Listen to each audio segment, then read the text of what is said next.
Let's see how this goes. Gotta wait around for people to come in, I guess, right? Uh, let's make sure this is very loud, very loud as we tune everything to a live feed. There's a little bit of a delay, but we will see how this goes for the next 2 hours. 2 hours we're going to do this. I have the live feed, I hope, up to where you can see it, and of course I can see it as well. I will answer every question you have. I have a little thing over here where we are going to do some testing on a few different things. So I have a second mic set up. But yeah, Merry Christmas, everyone. Or Hanukkah. I think it's Hanukkah and all the other things too, I suppose. So yeah, all those things. But we will wait till, I don't know, we'll see if anybody gets in on the chat. We will see if anybody gets in on the chat. And hopefully everyone hears me okay. I was hearing a little bit of weird things on my system prior to filming this, so we will see what happens.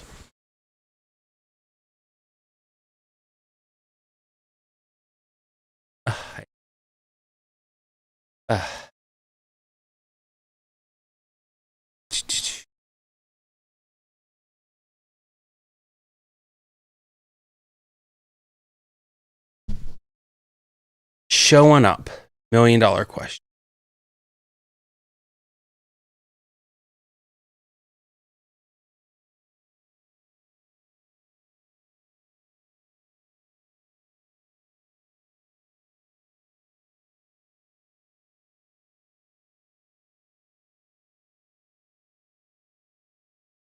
Of course, there's family problems going on, as soon as I try to do this, so that's fun too. Waiting for people to show up. Waiting for people to show up to the live stream. Hopefully we get someone. Last time I did this, I think I had, oh my gosh, a lot of people. We had a lot of people do this.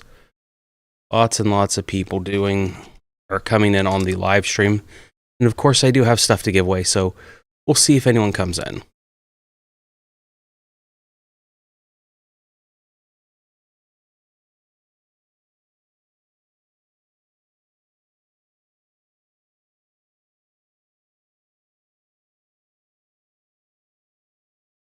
Live streaming.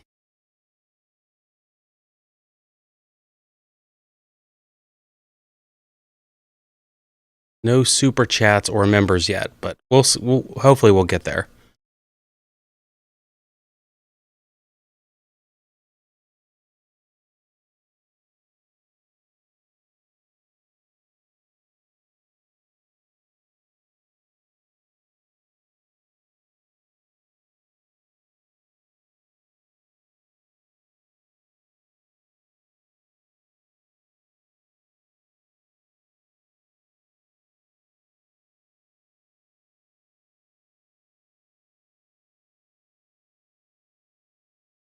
Oh, did I not have the settings on right? It went from unlisted to public, so we're going to see if that actually changed things. Holy cow. If that's what did it, I'm very disappointed that may have screwed it up. No wonder people may not have been coming to the chat. Well, we'll see in a minute. We will see in a minute.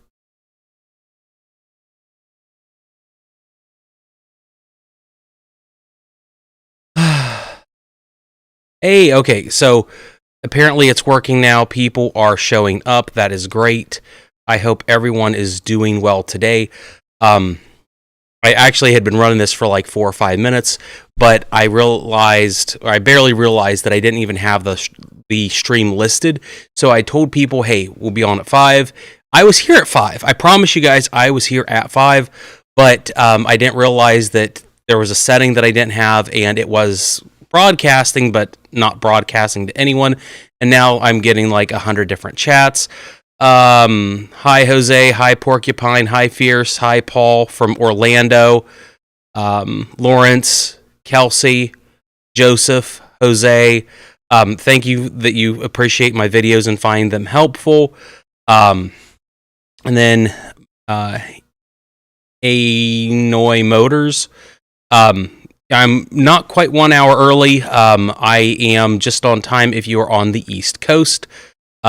Southeast Georgia, USA. It has been a long time since I've been to Georgia. My dad used to be a truck driver, and he went to Atlanta a lot. He went to Atlanta or Flowery Branch, or there's a few different GM parts plants down there. So, yeah, so that's everything about my dad driving truck all over the country. I appreciate you guys that like my videos. Oh, it's HVAC with Greg. I know who you are, because you're always on my brother's feed, in a good way. I know exactly who you are because we talked before. Let's see. George Land Maloney, thank you for loving my videos. Are there refrigerators that can be comparable with the time of use power schedules, whereby they can shut off or reduce power for times of the day? I'm not aware of anything like that right now, Lesgo, Brandon.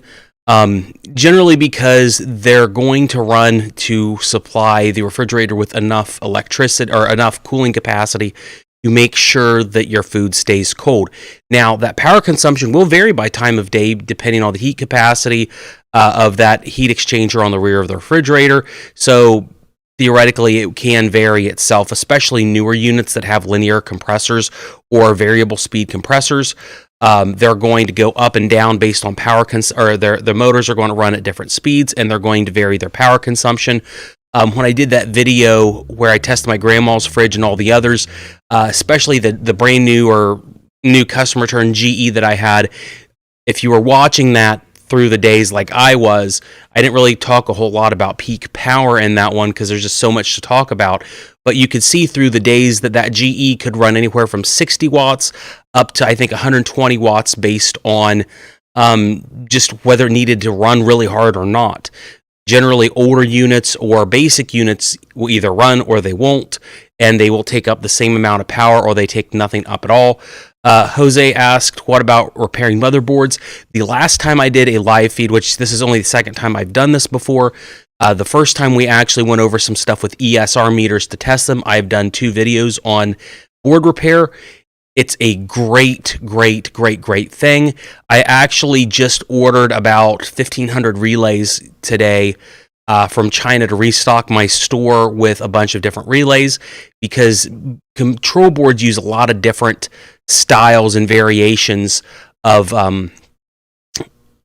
relays and capacitors to fix them. So you do have to have a wide swath, but investing maybe investing about $400 to $500 in a relay and cap kit, which I'll have on my website, will fix practically any unit you're ever going to run into, and you'll fix dozens or hundreds of them for that number. So that's, something cool. I can I'll probably show you a control board in a few minutes because I do got some stuff over here that we're going to test. And I'm going to show this to you real quick. So we're going to do some tests. We are going to do some tests. I got my multimeter here. I have my camera is a whole lot nicer. I have a junk GE timer that the knob, or the shaft that the knob would go on, has been totally broken off. So we're actually going to take this apart. I've never taken one of these apart in a video or on camera. I mean, I have in real life, but we're going to take that apart to show you what it looks like on the inside. I have a wax motor from an old school Maytag here. I want to show you what a wax motor does. So that's going to be cool. I also have a thermostat here, a refrigerator defrost thermostat, and we're going to super cool that on screen if everything goes right, and maybe test it with the multimeter, see how that whole interaction works if I have time. And then, of course, the giveaway. Got all kinds of goodies here at my shop. So, yeah. And I have one microphone between all of this. It's a nicer microphone than what I had used, so I think it sounds okay. But I got to move it around because I'm not that fancy for live streams. Christian Hunter asked if Bray and I are actually twins. Yeah, we are 100%. He's 5 minutes older than I am, so I'm the younger, more attractive one. What got me into the field? Money. I'm not gonna lie, it's money. And the reason I say that is where I live, I realized I had almost no competitors to do new or used appliances. And I thought, if I'm going to do this, and I have no concerns of failure, because if I fail, well, I'm not really fighting anyone or competing against anyone. Well, that's a really good thing to get into. So I did it, and well, I'm here 6 years later doing better than ever on it. So, not worrying about failing, even though was something I wasn't familiar with, totally brand new to it. So that was why I got into it. Fire alarm tech guy, I'm struggling considering playing with a VMW. I like the sound and performance of an agitator model when they work. VMWs are really good washers. I have one of them out on my floor. It's brand new. I like them. They are not going to last that long compared to, an old school unit, and I have videos where I can kind of complain about that, but they're good units for what they are. The catch with washing machines is, it would be nice if you could dump a lot of money into a unit that was just super basic with no frills, like a Speed Queen, but maybe a little bit more features, but they just don't really exist outside of Speed Queens, which you sacrifice a lot of room for in exchange for super durability and pretty good agitation, but also really bad water consumption. And that's really where a lot of the problem is. Water consumption for top load washers is like the antithesis of why they work well. You have to get that drum filled with water for the wash plate to work, as well as the stick agitator. And that causes problems because the EPA doesn't want you to use a lot of water. Those two things fight against each other. The only way really to solve it is to use a front loader, but if you're in the US, everyone hates front loaders, so yeah. Do I think that control board repair is worth it? Absolutely. Most techs will charge $200 to repair a board, and the wholesale cost on relays, Jose, to fix almost anything is about $1. It costs $1 to $10 to fix a control board, and you will almost always sell that service for $200. We fix every board we can get in our shop if the board is bad. The biggest energy consumption is defrost heating element. Yes, peak watt usage is the defrost heating element, but it's only going to run for 10 or 15 minutes every 8 hours or 12 hours, or if it's adaptive, you could run it every 48 hours. We got little thermal sensors that I'm going to use in some videos in the future, where we can actually show you how the thermostat works, with like it turning on and off, with the compressor turning on and off and running, as well as when it defrosts, because you see the power consumption drop for a second and then it just skyrockets. Really cool, really cool stuff to see a thermostat in like a graph over days or weeks work on a refrigerator. It is really cool. I appreciate you too, Mr. Martinez, as a appliance repair business. I do appreciate all the kind compliments about the channel. I've been working on it for 3 years now, and I would say it's a full-time thing now. I don't know if that's true or not, but in the way of, I don't know if it's true or not, because I have to partially do my real job, which is run the business that fixes them. I don't fix a whole lot of them just for fun, as much as I'd love to, but I have to do all the documentation on it, and then we do a lot of shipping, and then I do this. I do the YouTube videos, so it's very busy, very busy. Let's see, I gotta skip over some stuff. Super chats. Thank you, Let's Go, Brandon. I appreciate it. The questions are going faster than I can answer them, so that's really crazy right now. Let's see. Dibs in any giveaway. Don't worry. The thing about the giveaway is I'm going to use it as a tax write-off, so I can give away some stuff to a lot of people and just save some money on taxes at the end of the year. I asked my accountant that. Recommend a good front loader if you're Canadian. Obviously, if you want the best, Speed Queen has distributors up in Canada. If you want something that's going to last 20 or 30 years, you don't want something to last 20 or 30 years, or you don't have access to a Speed Queen distributor, I am partial to LG washing machines. I'm not saying that they last forever, and I'm not saying that every single one that's out there is absolutely perfect. It's just, it's the law of averages. I'm sure millions of people have had bad LGs, but compared to everything else, they're slightly better. So yeah, that's the thing about LGs to me. Thanks for the video, super helpful when trying to buy a home. We need them. My next video that I'm doing is a little bit deeper dive into refrigerators, brands, and what to look for, what not to look for, as well as things to keep your refrigerator working. I spent a fair bit of time on it. It's actually going to be sponsored by a company, so hopefully a lot of people watch it so we can get some sponsorship money rolling in. So I don't know. One day we'll give away some appliances, I would hope. Bomber has questions. So I guess ask them. I will try. I'd answer every question I can, but it's really a matter of how fast the chat goes versus how fast I can answer a question.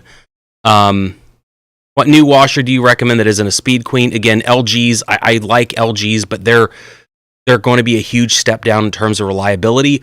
But the wash action's really good, and I don't see a whole lot of them come in my shop that are totally, absolutely destroyed to where we throw them out. We don't throw a lot of LGs out when we get them, and that's kind of the key to me, is when we get a unit in that's broken, is it broken, or is it something that's more simple? We just fixed an LG 30 minutes ago. It was a $10 rotor position sensor, LE code. That one's out on our sales floor already, and it's nice, and it's probably going to last another 5 years. So that's good for us. Their pumps are kind of, I don't know if I'd say they're notorious, LG pumps are, but they're basic quality, but they're like $30 to buy, and they actually work on every brand, make, and model almost. They're like the most universal pump. So if it goes bad, it's a super cheap fix as a homeowner. Everything else on them is kind of cheap, but they're not going to last forever. Nothing's going to last forever unless it's either a Speed Queen or you're going to a true commercial unit like my brother's Dexter's at his laundromat, or a Hubesh, or some sort of commercial unit. Let's see. Restored a Maytag DG306 along with the matching A606 dryer. We still get some A606s or something of that similar model in our shop. And 9 times out of 10, we can fix them and they work. Once in a while, we can't get a part for them, but most of the time, we'll get something. Yeah, so you opened a second store. Have you ever thought about expanding, opening more locations? Mike the Repair Guy. I'd like to just have one super good location to start with. I'm in a building that is a church that I bought, that I do live streams and YouTube videos in. It is not in a city or town.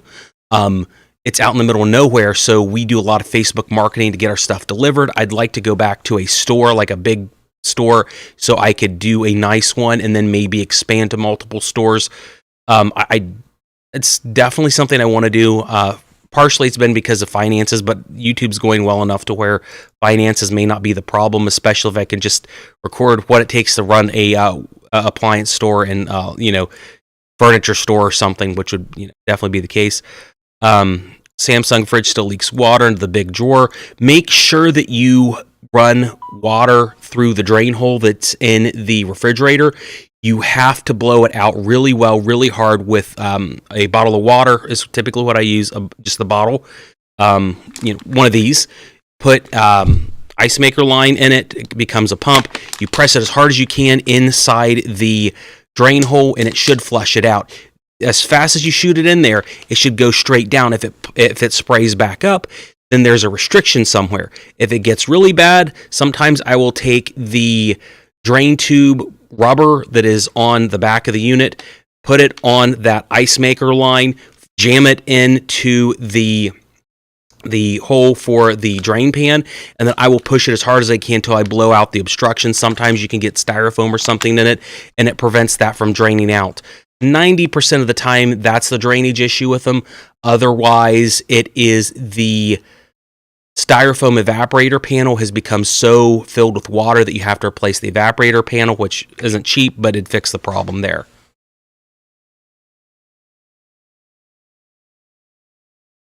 What fridge do I like, Andy C? I'm going to have the very next videos on that. I've shot 30 minutes already of it, put some money into it, did a lot of different things with specific models, but that will be at the next video, so make sure to watch it.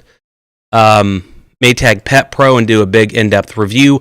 I would love to do that, Kelsey. It's just always a matter of time constraints and if I can get one. I do used appliances. That's kind of the big thing that is about me. A lot of what I do is used appliances, so I don't get a lot of the fancier stuff like the Pet Pro. I haven't had one yet, to be honest. I have not had one yet, to be honest. But when I do, I'll make sure to do something about that and show it. Yeah.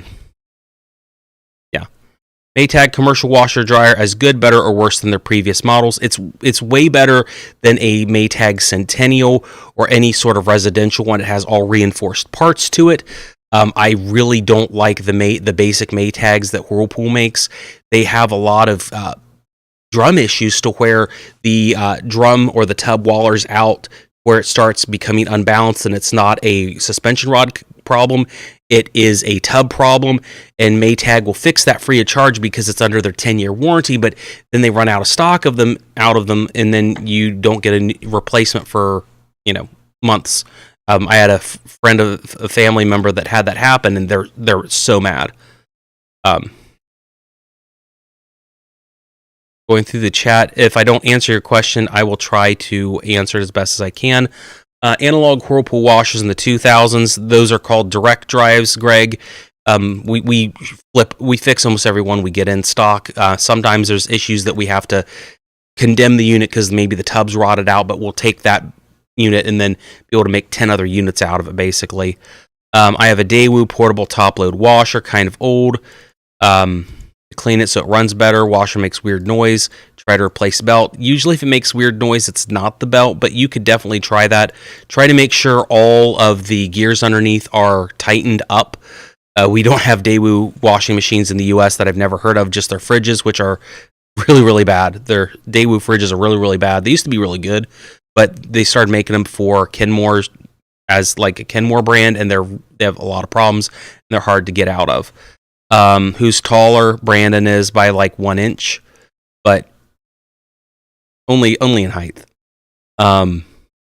Yes, we're twins. Ben gets free washers for life, or Brandon gets free washers for life. Yes. Try to access the back panel, but the metal panel doesn't come off. Typically, most washing machines have top access, so look for like areas that you could have hidden screws. That would be a good way to find possibly some sort of access panel to open the lid up on it. But again, it's a Daewoo. I've never touched a Daewoo washer. I've never seen a Daewoo washer in my life. New Electrolux dryers are a pain to disassemble. All the wires are mounted to the bulkhead. There's no harness on the board.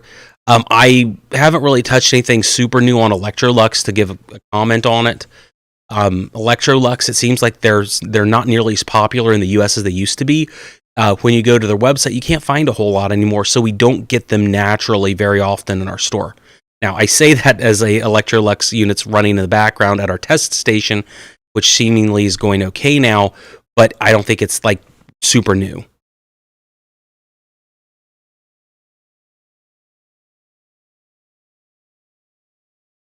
GE front loaders, they seem to be nice, but I will tell you that I think it's like the GFW series. It's made in China.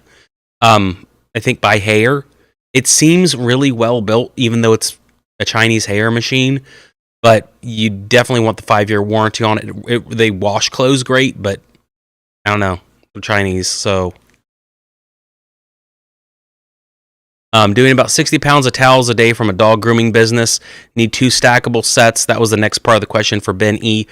I would not get a GE for a dog grooming business. I would go with the Speed Queen front load FF7. It's going to be a lot of money.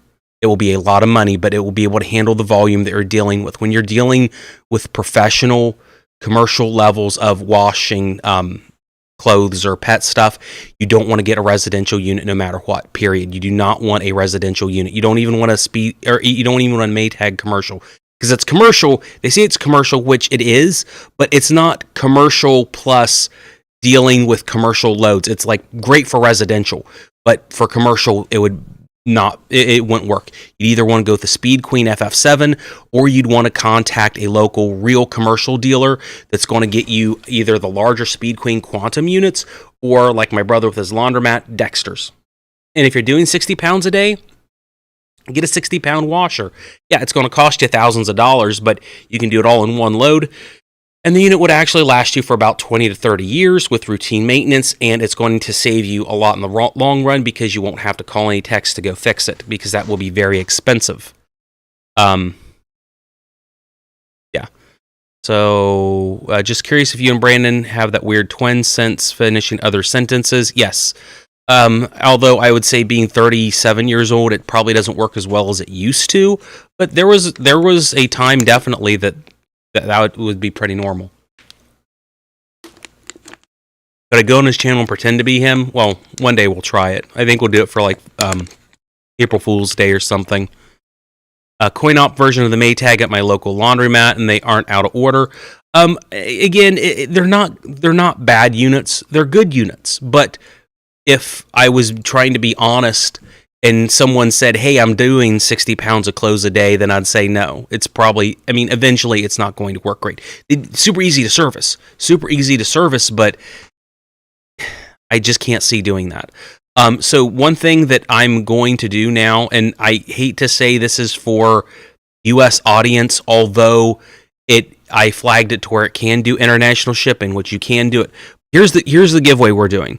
It's not my normal hat, but if you have been on my channel for very long, I didn't always have the Maytag get up. I had other hats, or other hat, I should say. I didn't always wear this. In my older videos, especially the refrigerator video, I wore this one. And I think in another video or two, or very similar to this, I wore this one, and I think I wore this one in a video or two. I had these made probably about a year and a half ago, did it for merch. They never really sold very, very well, and the company that made these for me screwed up anyway. I wasn't happy with how they did it. The lettering is not as large as I wanted to, and then when I did the videos through another custom hat maker, it was make appliances work again, and then, you know, they didn't listen to me that I wanted to make appliances work again, so they put this on it. I've been selling them on one of my websites for a while now, but here's the giveaway. I have 60 of these. 30 of these available on the website. And here's the deal. I'm going to post a link in the chat, and they're going to cost you nothing. If you're in the US or worldwide, these are free.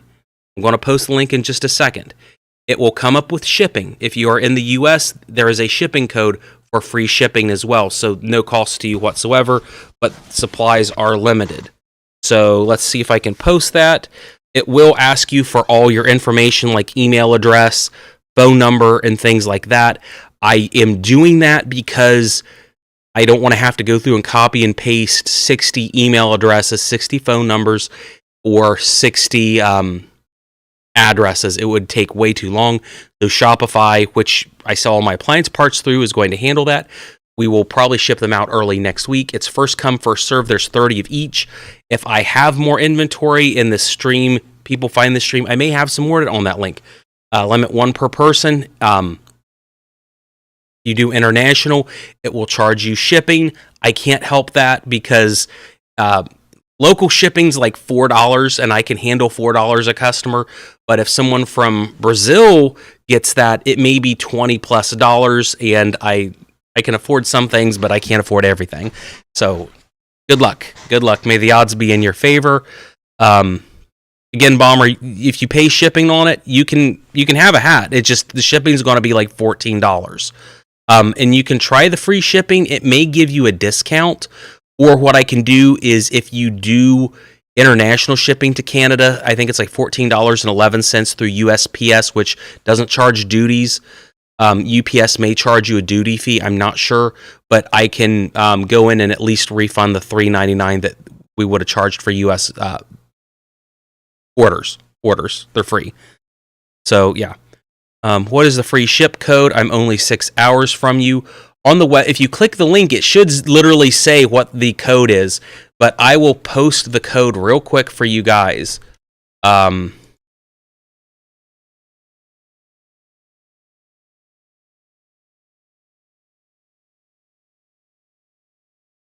course, the hotkeys map to something else, so I can't copy and paste properly. Yay.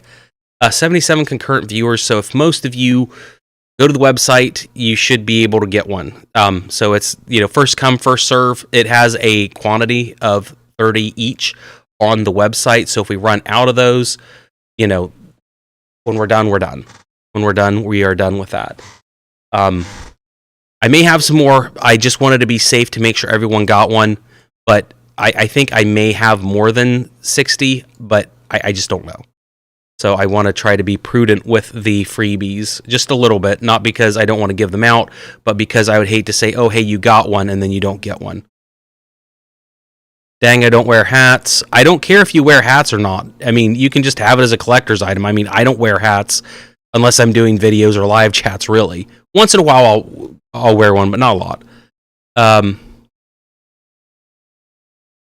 TR7 cleans horribly. There is a huge controversy about TR7 Speed Queens DIY builder. A lot of people don't like the TR7s, and they always go for the TC7s. What I wonder about those TR7s if they have a deep fill cheat code on them, and that's really where a lot of the problem comes with cleaning on a top load washer, is the Department of Energy had a mandate out in 2012, and people argue this all the time on my channel. I really don't like arguing with them because it makes me look like a jerk. But the issue is that the FCC, or not the FCC, but I have the regulation somewhere on my computer. But they basically mandated in 2012 that every washing machine had to use a certain amount less water, which is about 15 gallons for a standard residential top loader. So every unit has to drop down water usage to that number. And the catch with that number is it doesn't work for pole agitators. You have to have that tub fill up, and that's how you get the great washing action. Now, the way around that legal mandate from the U.S. federal government is to have a push-button deep fill on the unit that will then go past the unit, the mandated default code, fill the tub up so then it fills with all the water and agitates, and then it's going to be fine. Then everything's going to work good on that unit. But yeah, that's I don't like it. I don't like how they do that to people, but whatever. Some people think that it's good. Some people, most don't. $70 shipping to Australia. Check and see if there's a cheaper shipping code or a cheaper shipping way to that. USPS Australia Post should be cheaper, but I know the UPS is going to be ridiculous. Yeah. Okay, on the TR7 you can select the fill, so I would try a deep fill and see what happens. How often do you think people should run self-cleaning cycles and front-load washers? Once a month. The Samsung suggests once a month to clean all the muck out of the tub. If you were using a lot of fabric softener, I would do it more often than once a month. That's really where a lot of the issue comes on Samsungs or any model, really, is where people don't run the self-clean cycle. They don't read the manuals at all, and they leave a lot of fabric softener in or other detergents that may not be very good, and they eat away at the drum, and then the units break, and then they blame Samsung for what should have been them reading the manual. That's not to say Samsungs are good, but I can't imagine how often they break or have failures due to homeowner negligence as opposed to the model just being crappy. Samsungs just, I think, tend to be very finicky in terms of if you don't maintain them like they thought you would, then they just break a whole lot more often than, say, a Whirlpool that should work a little bit better. Use recommended amount of soap and follow SQ recommendations. And if it doesn't wash good, like I said, Speed Queen's had some. Maytag actually went after Speed Queen in a advertisement about 2 years ago about how bad the wash action was, I think on the TR5s and the TR7s.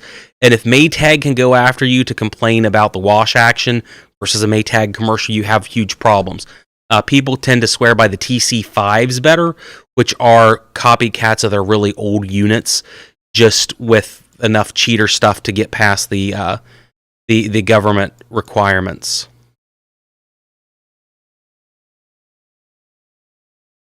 Samsung is going on 9 years. That's a miracle. Usually, if I see a Samsung that's 9 years old, I mean, if you get an old enough one, it seems like from about 8 years ago till probably 2 years ago, Samsungs were really, really, really, really bad and unreliable. But once in a while, I'll see one that's like 10 years old and they're okay, which is very surprising. I don't know if they changed manufacturing lines to make them bad or what. How many hats are left? I managed to coin one. If Shopify is right, there are probably about 45 hats left, so we still have a few left. would beg one per customer, but if we get deep enough into this where someone wants more than one, we'll see.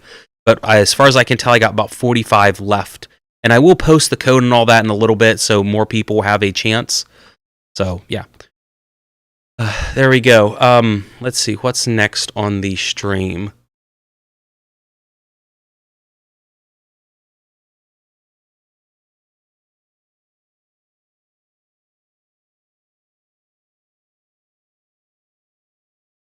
Then I'm having to message family people.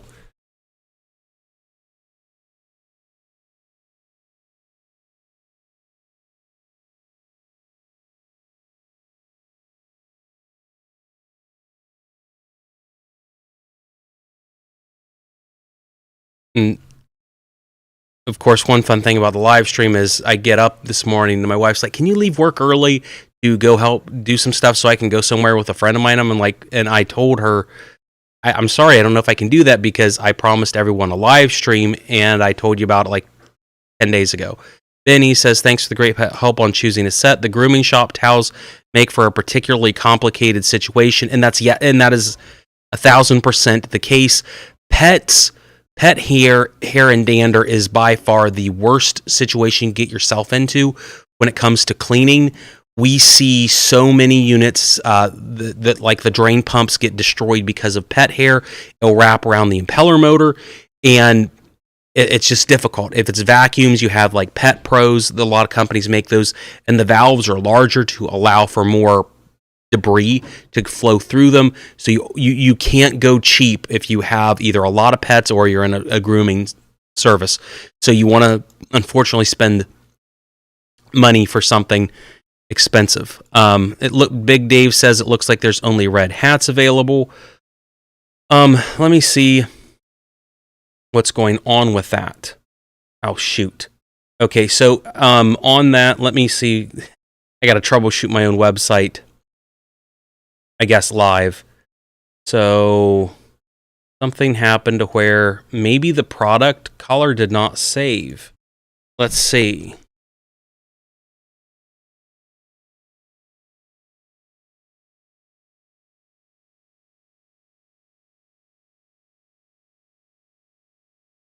Oh, that's weird.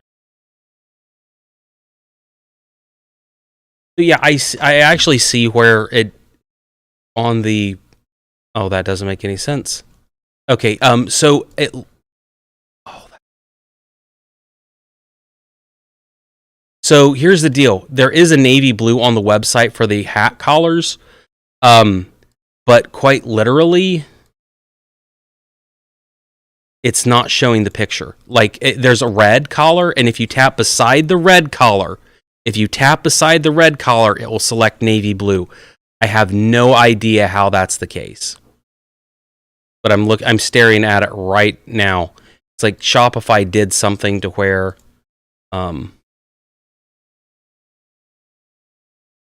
I think maybe because I said navy blue instead of blue, that it's not doing it right. Holy cow.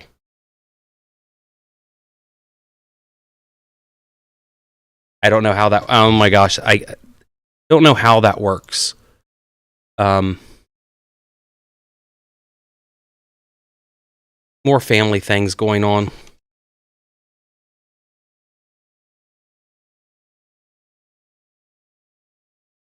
Fun. So yeah, I don't know how that. I really am frustrated on this the hat thing, where it's not showing up with navy blue. But I'll tell you, if you send me an email if you want a blue hat instead of a red hat, and I'll make sure that we send out the different color. If you wanted a blue one, oh, okay, I think it's come back up on the website. If you want the blue one and you had a red one, I guess just let me know and I can cancel the order, but it does show up now for the color blue as well as red. I'm going to post that in the chat real quick.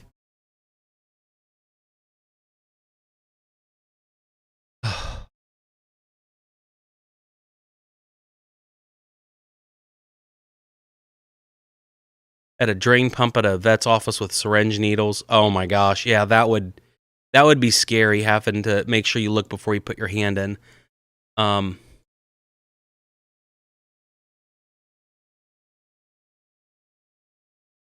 Click the like so the video gets put on top of suggestions. I always appreciate that. For sure. We have, I think, 70 people in the chat, so that's quite a bit. Quite a bit of people that are watching. I appreciate the donations. That'll go towards paying everybody's shipping on the hats. After YouTube takes their pound of flesh for sure. Wash all clothes by hand and air dry all my clothes, preferably by the sun. Sounds good.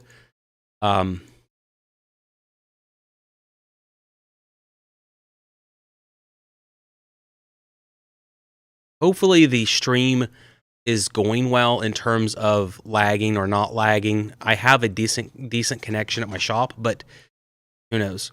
So yeah, again, I did post that link again for it's going to show a blue that is not blue, or it's super blue on the website, but it's actually navy blue. That's why it didn't show up was navy. It's a dark blue instead of a light blue, and that's why the color wasn't showing up for some reason. Yay, Shopify. Oh well, just that's what happens, guys, right?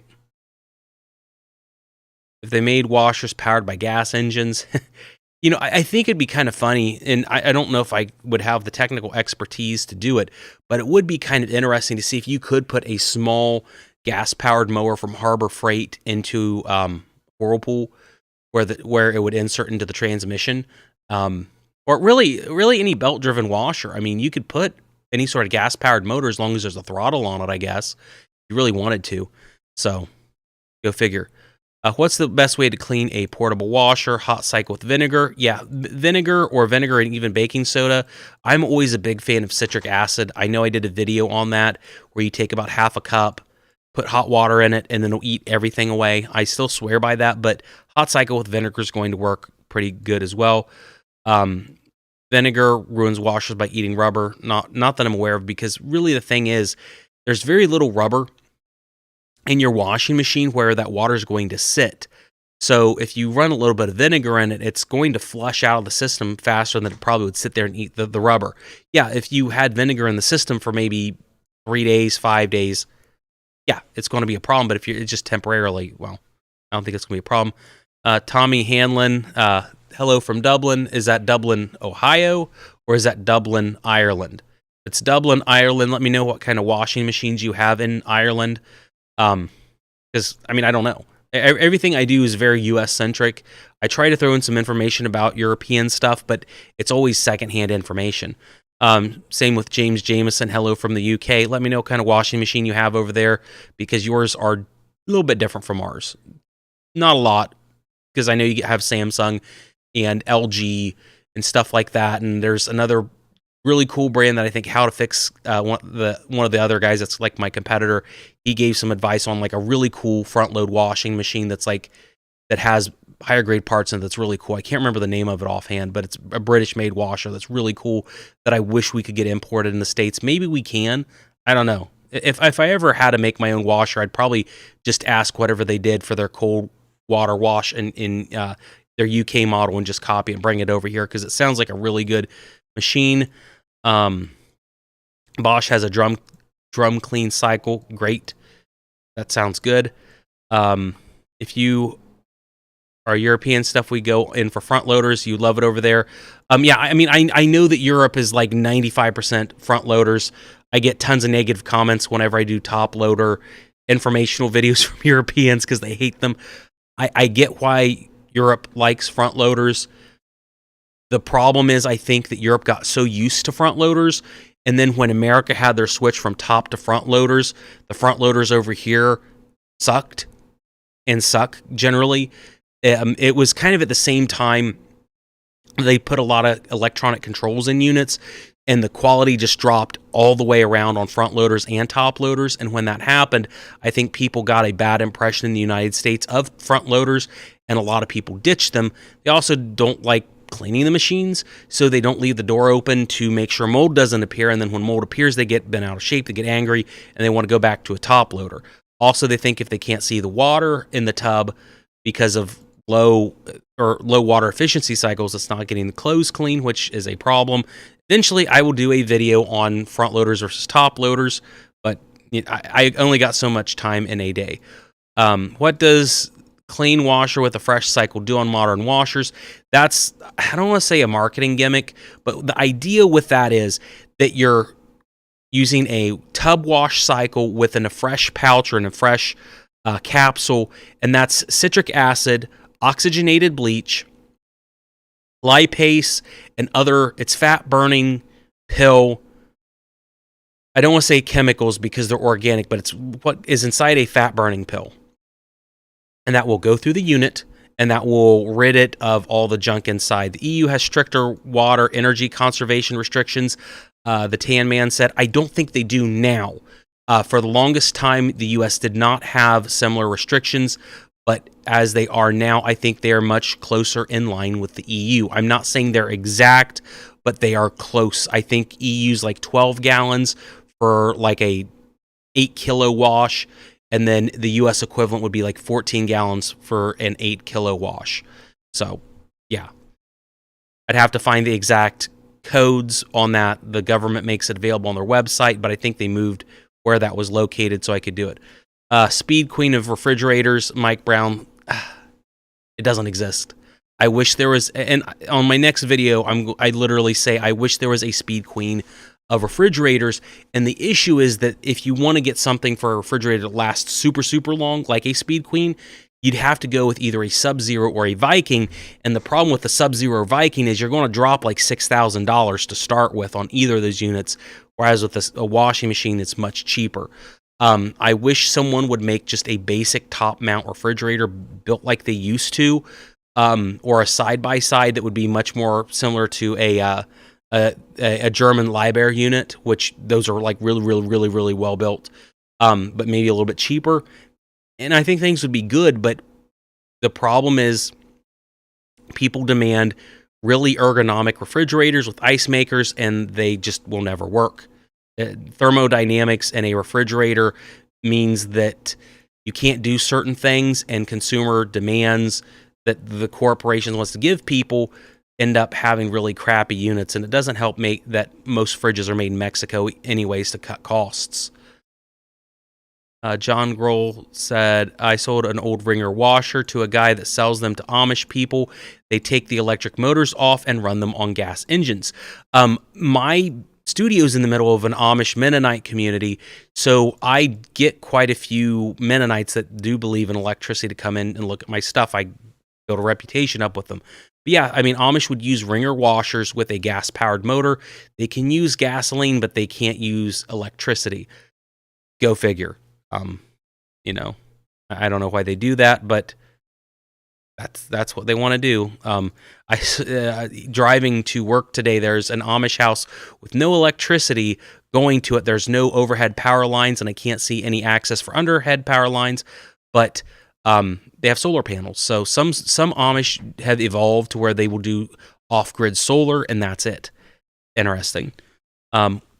Washer meters are made in Mexico. Yep, not surprised. 3-month-old Whirlpool, they didn't want to wait over a month for warranty and already needed a new splutch. Yeah, not surprised. I don't know why they go with those plastic splutches.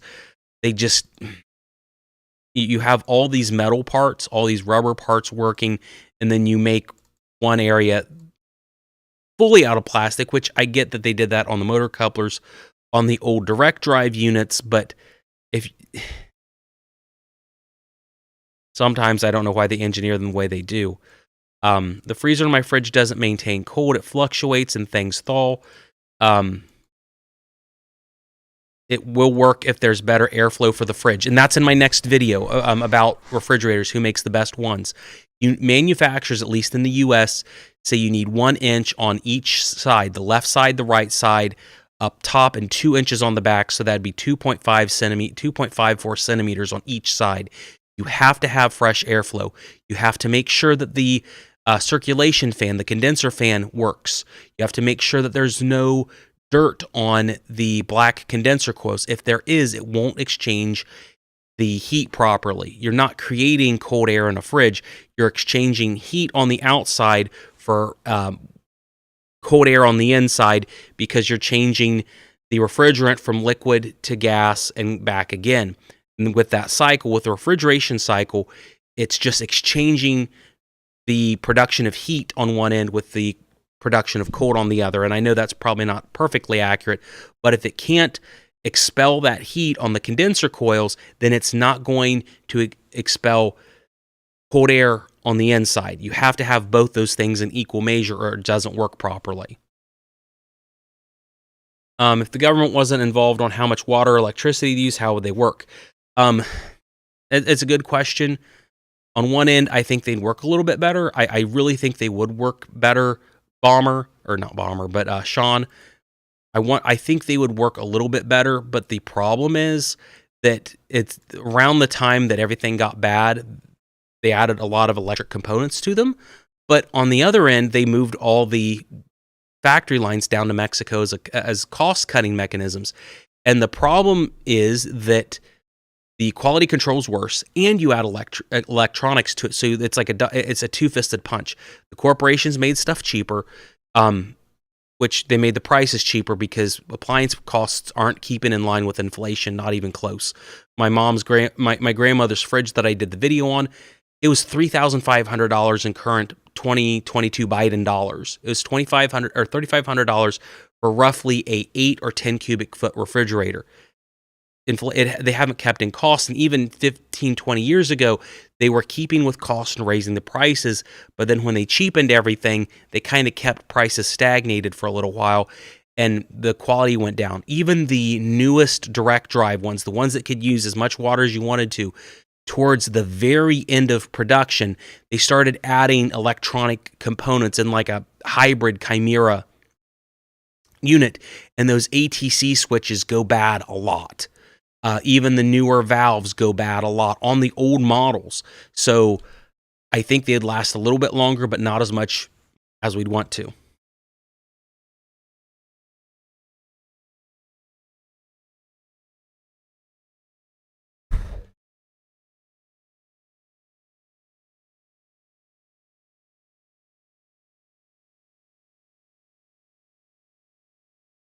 Someone's like, have your wife message me immediately. And I don't know if something's burning down or not, but we'll see when we get home, right? Otherwise, we're doing our live stream.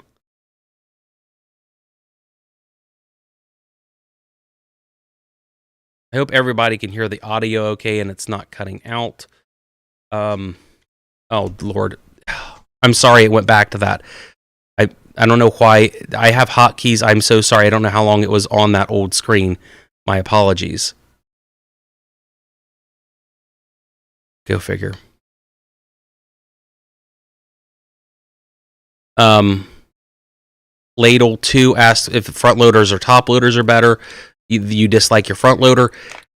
Generally, I think front loaders are a little bit better built now than they were. I think they're a little bit more expensive, which leads to a little bit better quality. But on the other hand, the cheapest washer top load you can get is like an Amana or Roper or Admiral from Whirlpool. I know the guys from Lorraine Furniture and Appliances swear by them as being the best unit ever, and I like them a lot too. Which I guess at this point I will have to thank them on screen. I got this in the mail 2 days ago, and I want to make sure they know this because I go on their stream sometimes, and I myself do super chats for them. But I would like to thank them for this. Thumbs up on the screen, okay.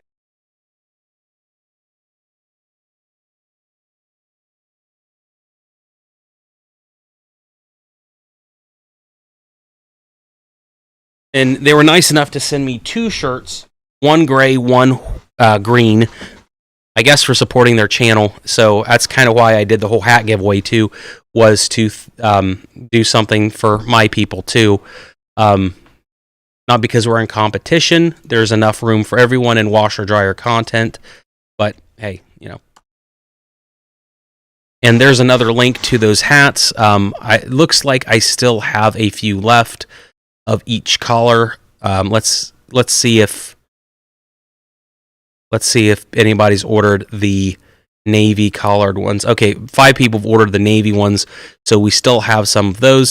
Solid Steps to Wealth. I know you. I believe. So, and make sure to get a free hat. Appliances would be more expensive, but it'd be an incentive to keep them going, since it would be an investment, and it wouldn't be wise to get rid of something. And that's definitely the truth, Sean. Appliances. Part of the problem is, and this is going to sound bad, is part of the problem is appliances are just too cheap. If you had a $500 washing machine, you have to get the technician to your house to fix it. That's going to be $100 at least, no matter who the technician is, because they have to pay insurance, have overhead, and do everything. So whatever the fix is, even if it's a screw, it's $100. And that's 1/5 of the cost of a low mid-grade washing machine. So you run into the problem. Few people are going to go pay a third or half of the cost of a new washing machine to get it fixed. If that washing machine was $1,500, let's say, the parts are going to probably only be a little bit more. The service call will stay the exact same, but you would have more of an incentive to fix it instead of replace it with a brand new unit. And I know that's counterintuitive. It's really counterintuitive to people wanting cheap stuff, but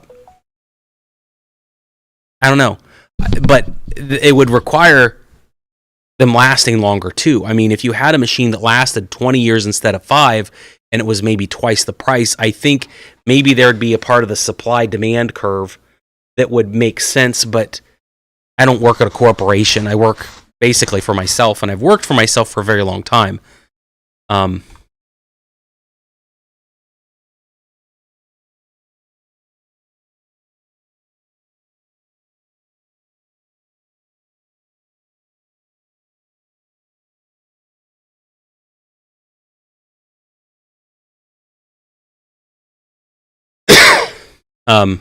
Sean's Whirlpool washer, does it have wigwags in it, Sean?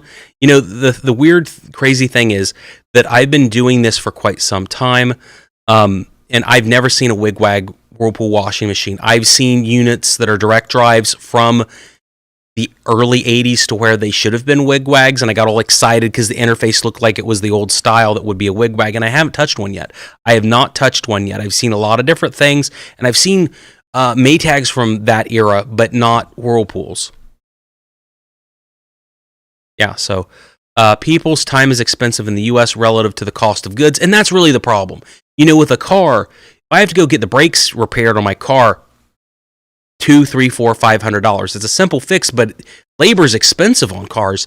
But I don't care to go get that done because that car is $20,000, and if I don't have brakes, it's going to destroy the $20,000 car. So everyone gets their brakes done. Everyone gets their oil changed, but it's because it's a $20,000 car. But for a $500 washing machine, yeah, forget it. And it is a problem. It is a problem. Wigwag belt drive. Yeah. I've never seen a wigwag. I have sold or advised people to get parts for wigwags, but I've never touched one. It's very frustrating. And I mean, I have my grandma's General Electric. I have a white Westinghouse dryer. I have a Hot Point stove in my tech area, but no wigwag washers, which is very, very weird. Go figure. Rule of thumb, $400 for front brakes, $400 for rear brakes. I do have a very good mechanic that's a little bit cheaper. It has a business. It's not a guy just, doing it out in his garage.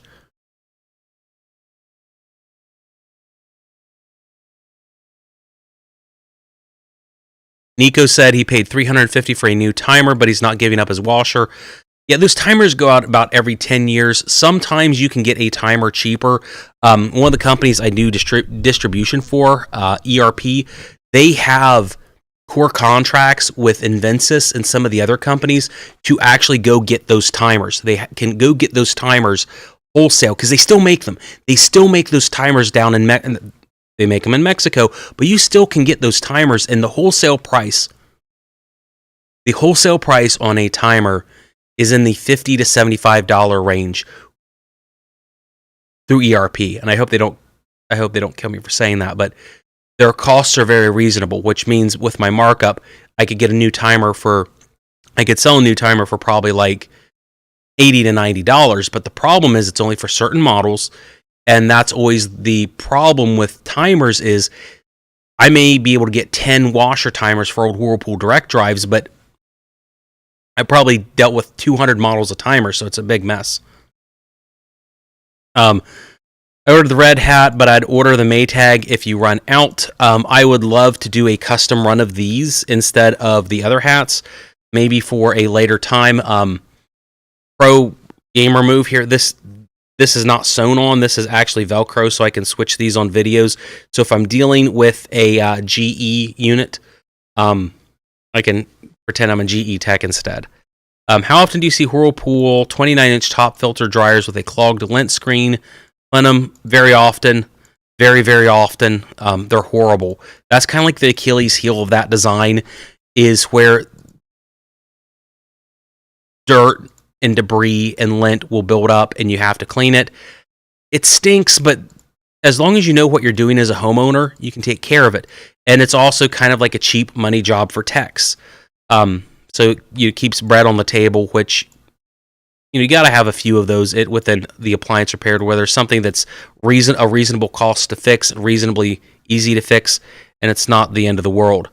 We need appliance junkyards like car junkyards. They exist. Any junkyard for cars will take appliances, but they tend to crush them, which is awful.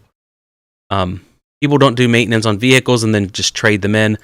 I mean, I get that they do that, but at least people are more apt to fix them, I think. At this time in the video, I think I'm going to go over and try to transition to my other screen. You've seen the multimeter on a few different times. Let's see if I can transition everything. I should be able to read your comments over here because I have a super, super large monitor. But we're going to go through and I'm going to see if I can't rip this GE timer that has a bad gear shaft on it, or a bad timer shaft on it. And then I should still be able to answer your questions, though. So let's see if this works.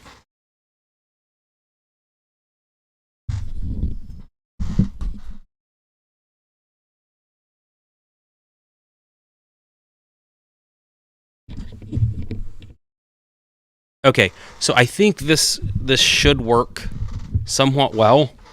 This should work somewhat well. Let's move my multimeter out of the way, and we're going to do a little bit of tests. Like I said, I have all kinds of stuff for us to play with today. All kinds of things. But whether or not it gets on the screen, I don't know. These are things we're going to play with over the next few minutes. Yeah. So if you don't see me on the screen, I actually have your texting in front of me, which is really cool. So the first thing we're going to deal with, and I hope you guys can hear me okay. Can you guys hear me okay? This is a GE dryer timer. This is the GE, and I have a Whirlpool I'm going to grab in just a second to show you the difference.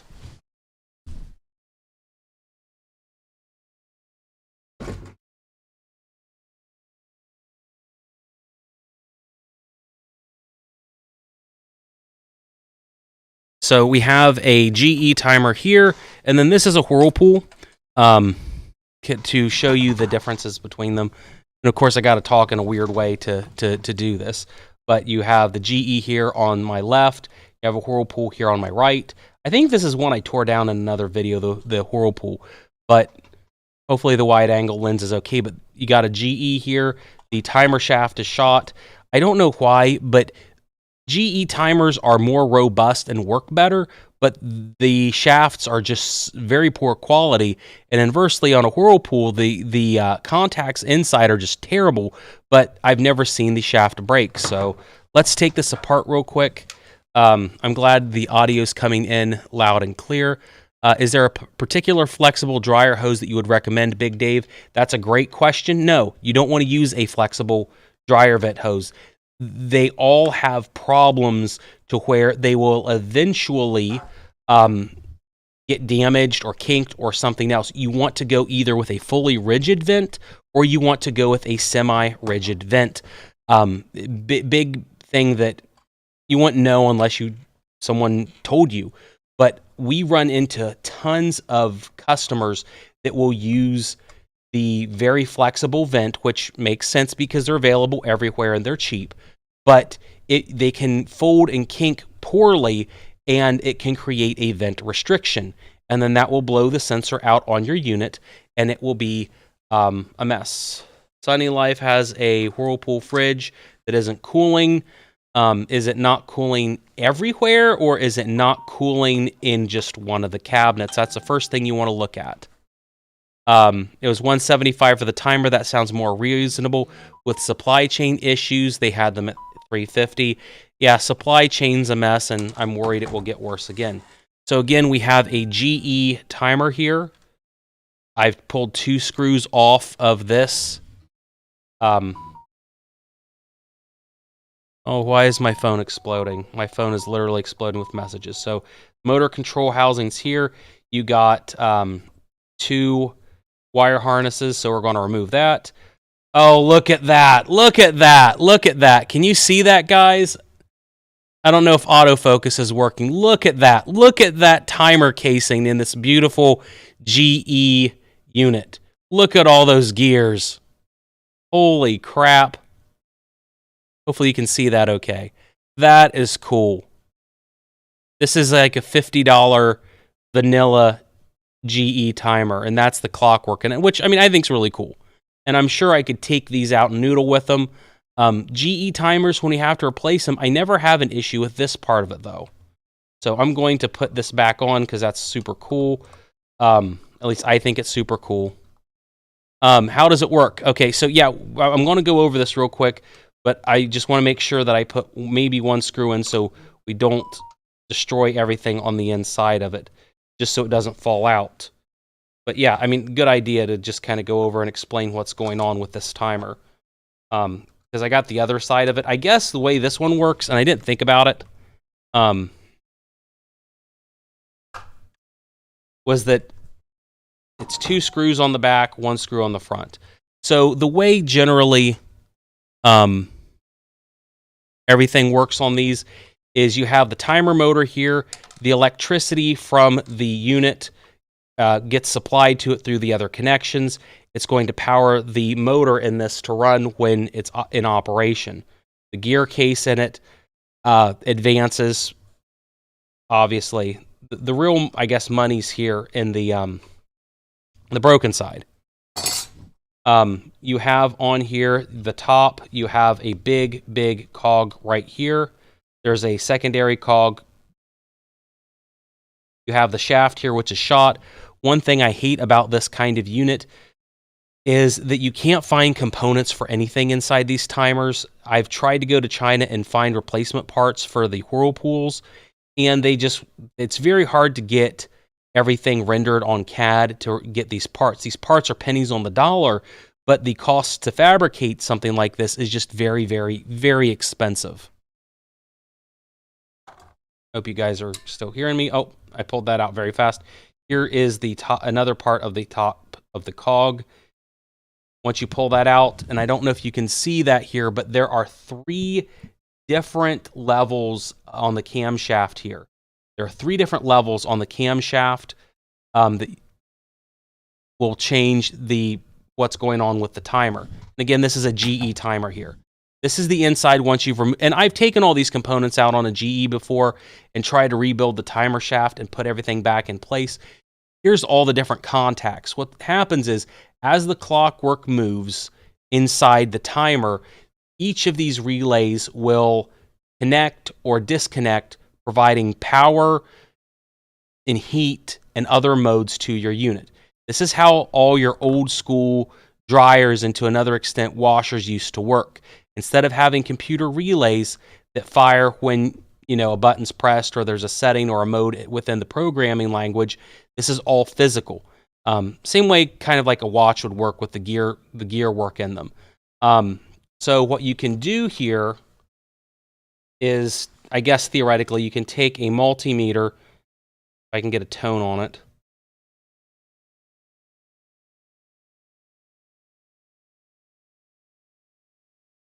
We can get a number on it, but can we get a tone? Okay, cool.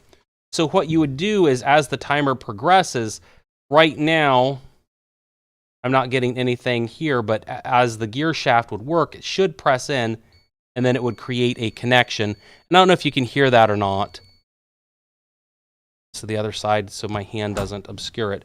But theoretically, what should happen as you go through your dryer timer sequence, it's going to physically press these two relays together, and then you're going to get voltage to go through it to accomplish something on your unit. Typically heat. Of course, there's a lot of voltage that goes through heat, so cheap contacts tend to burn up, especially on whirlpools, and then you stop getting heat. Sometimes you replace all the sensors, and it's because the contacts on the inside here end up being shot. That's something that happens to these kinds of units. Well, on whirlpools. I've never seen a GE that has a bad oh Lord, I've just destroyed this. I tapped it too hard because I got too excited. Now all the cogs have gone out. But of course, I have the live video here that I can go through and look at everything when I get through and just replace it all. So my bad. Sorry, GE. I do like the way the timer is on the inside, but again, that shaft is just absolutely horrible. Washer's leaking on spin cycle from the drain line. I replaced the drain line and added additional clamps and a new pump, but I think the siphon was that needed cleaned. If it is an old Maytag, the siphons are a known problem to where you have to go in and replace the siphon break or just bypass it. We literally had one of those that we had to fix. Couldn't have been more than 2 weeks ago. So yeah, that's a known problem on the old Maytags that were made by Maytags. Yeah. So we got through with that. Let's see. So this is a cool thing. I'm going to open it. This is another old school design that has been lost in the sands of time. This has already been taken apart once already because we were trying to figure out what was going on. And I don't know. I just thought this was the coolest thing for appliance repair. It's made by Whirlpool, but I believe it's a Maytag lineage part. It is, this is the housing for a wax motor door lock. So what's inside of that, the main piece is just this little thing. This is called a wax motor, WAX motor. So what's really cool here, and I'm going to try to put it on the screen where you can hopefully see it okay. I'm going to do this, and then we're going to go back to me talking in front of the camera. But here's a wax motor. This would go for the door lock in a washing machine. Door locks on a washing machine have obviously a lot of moisture come to them, so electronics tend to fail pretty bad when you have a washing machine. So the idea is you take this wax motor and apply heat to it, and once you apply heat to it, well, something happens. So I have, hopefully you can see it, heat. Now, you use a resistive coil on this. Yeah, it's from a Maytag Neptune fire alarm tech guy. This is inside your Maytag washing machine, and this broke on a Neptune, and we had to replace it. So you have your wax motor here, side profile. Let's see what happens when I apply heat to it. Heat. We have heat. Hopefully you can see it. But we are applying heat to it.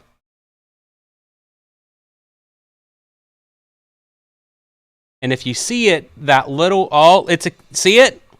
See it? The motor has expanded and doubled in size. What happens here is it's called a wax motor because there's wax in the motor. There's wax in it. When you apply heat to this, and I'm sure it's really hot right now, but when you apply heat to this, it changes that wax from a solid to a liquid, and a liquid wax takes up more displacement, like ice would for ice cubes. So once you heat this up enough, that pin comes out and locks your door. So this works in a physical way to lock a door on a Maytag Neptune unit because you don't want it to have a lot of moisture. It's used in moist conditions. So yeah, I think something like this is really cool, for sure. So I'll leave that there. But yeah, We'll go back to this in just a little bit, but you can see that the wax motor is fully extended here. And over time it will cool and that shaft will go back, but it's really a cool thing to show what a physical component can do. Really cool.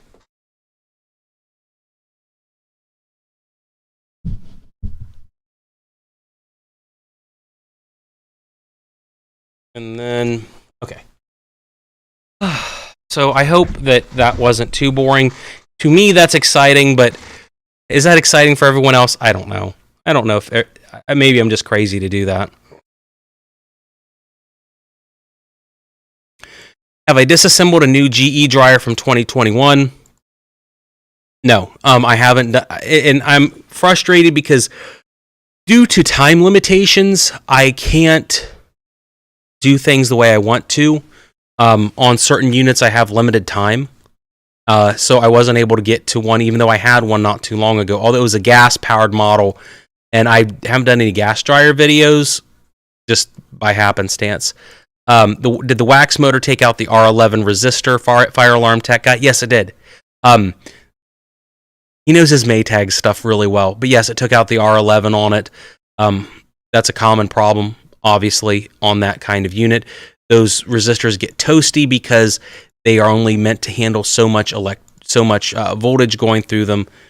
They resist the electricity going through them. They get hot. Those boards obviously look damaged half the time you look at them, even when they're good. But eventually, after a period of time, they fail. Although they can get pretty toasty and still work. So we had to replace that, and I think we just replaced the R11 in it too. I have a car that uses a wax pellet mechanism for the choke, so it's neat to see that work in something else. Yeah, there are not a lot of appliance components that use wax motors, but they existed for quite some time in some simplistic ways. I just think they are really cool. Sean said my 1963 Whirlpool washer uses a mercury capsule switch for the lid switch. We'll continue to run with it open, but we'll stop spinning once the lid is open. Neat. Is it me, or do timers last longer on gas dryers versus electric? Yes, they do. And that's because you're not having to run a lot of amperage through those contacts in the gas timer. And it's the same way with a PCB. You're running 120 volts, 20 amps generally. It's either a 20 or 25 amp signal through the timer if you run electric. But with gas, you're barely using anything to get the igniter to turn on. You're usually on the amperage test on, say, a gas stove, which uses a larger coil. You run 3.5 amps instead of 20. So there's a lot less wear and tear on those gas timers. So they just, I don't know if I've ever replaced a gas timer. Now, I don't get a lot of gas units, but we never replace one ever. Tommy Hanlon says it's nice to see smart design being demonstrated. Yeah, it's really neat because you can see how that design, at least mentally, you can consider that design would work for a very long period of time. Maytag Neptune washers have not been made in the past at least 15 years, but it's probably closer to 20. And it just went out on that unit. So, and the wax motor is maybe like $30 for I think it's $40 for the whole housing, and the shame is that the housing's fine. It was the motor that went bad. I think like the resistive wire on the inside of it went bad. So obviously using my butane lighter could heat it up, but you couldn't run a current through it. Fire alarm tech guy said electric dryers are 240 volt, not 120. That's true, but the issue is that in a timer, the timer is only going to run one signal of 120 volts through it. The other one is direct wired to it through the motor, to the centrifugal switch, to typically the cycling thermostat, and then it goes into the heat canister itself. The other side of the 240 volt connection will go through the timer, then the thermal fuse, then the thermostat, then the element. So the 240 volts go through two different chains. One goes through the timer, one doesn't.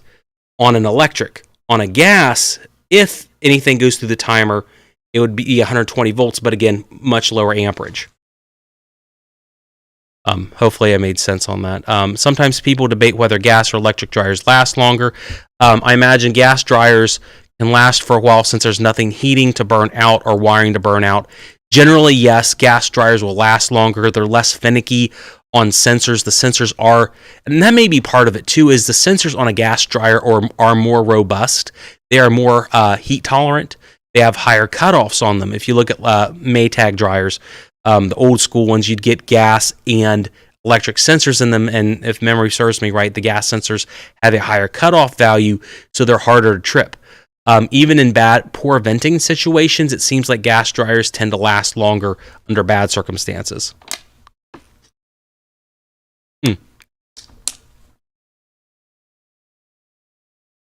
Okay, thanks for the more information there, Fire Alarm Tech guy. Hope you had a fun time on the chat bomber.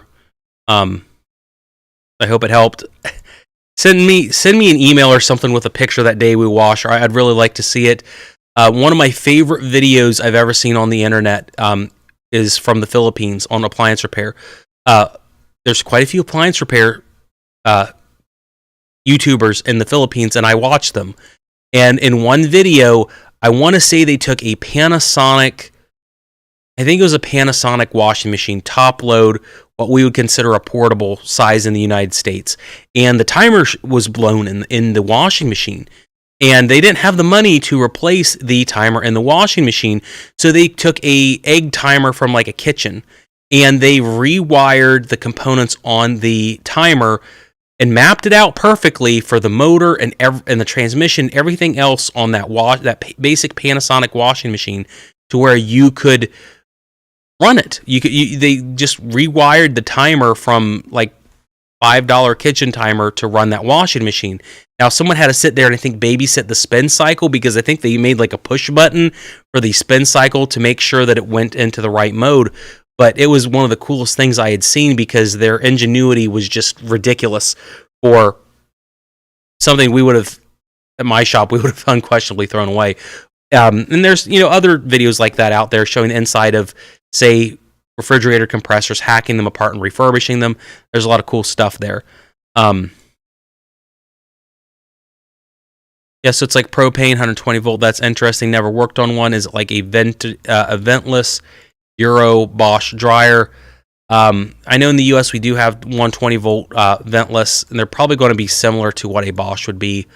Wattage determines the current. V by A equals P. Yes. Ever seen the Maytag Halo of Heat dryer or not?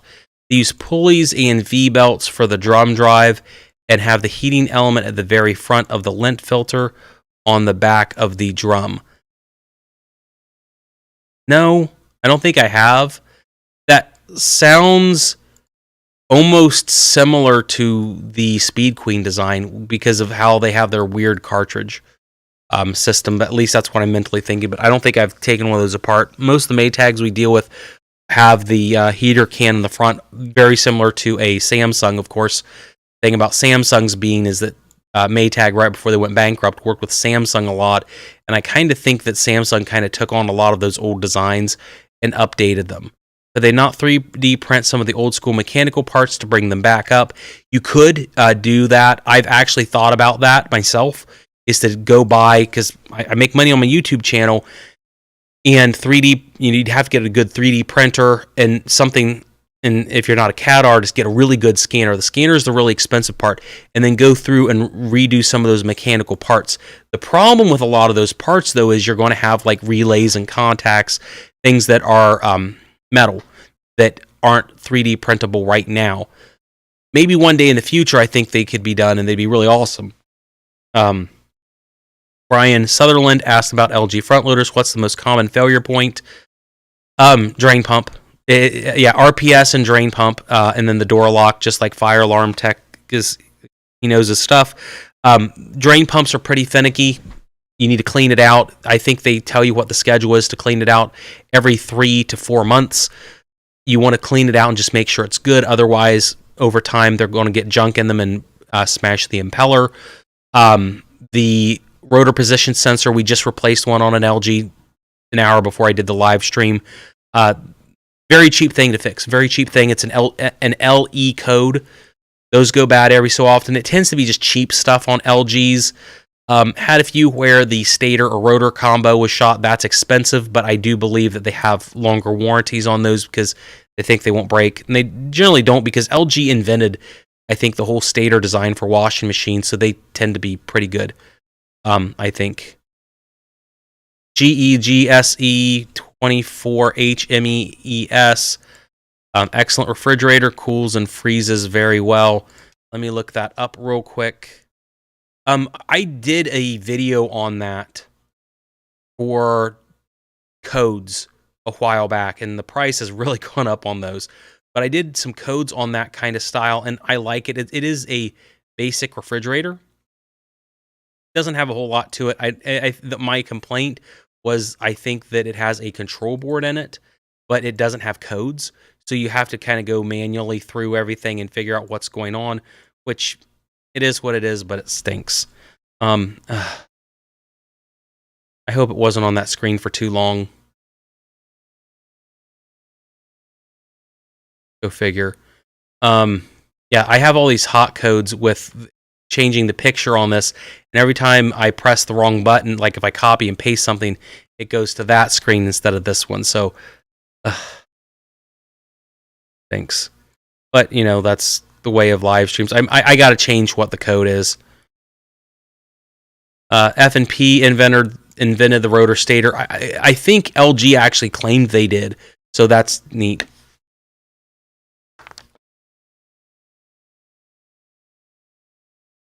And I have seen some F&P, old F&Ps. I thought if LG made it, then F&P was right around that time too, because we do get a few. It's very rare to see a Fisher & Paykel in the U.S., but once in a while I've seen them. Where can I get the RPS for LG for $10? I think I was probably talking wholesale. Let me see what my cost is from ERP, what I would have to charge for it. I mean, OEM, yeah, you're probably going to spend about $20, but ERP tends to source everything from OEM suppliers. We basically use ERP exclusive anymore because if I buy enough products from them, I see who the point of origin is on the case lots, and I will be transparent and tell you that most of the time I think it's the OEM manufacturer. I mean, I know the M and OEM is manufacturer, but a lot of times I think it's the legit company that should be making it.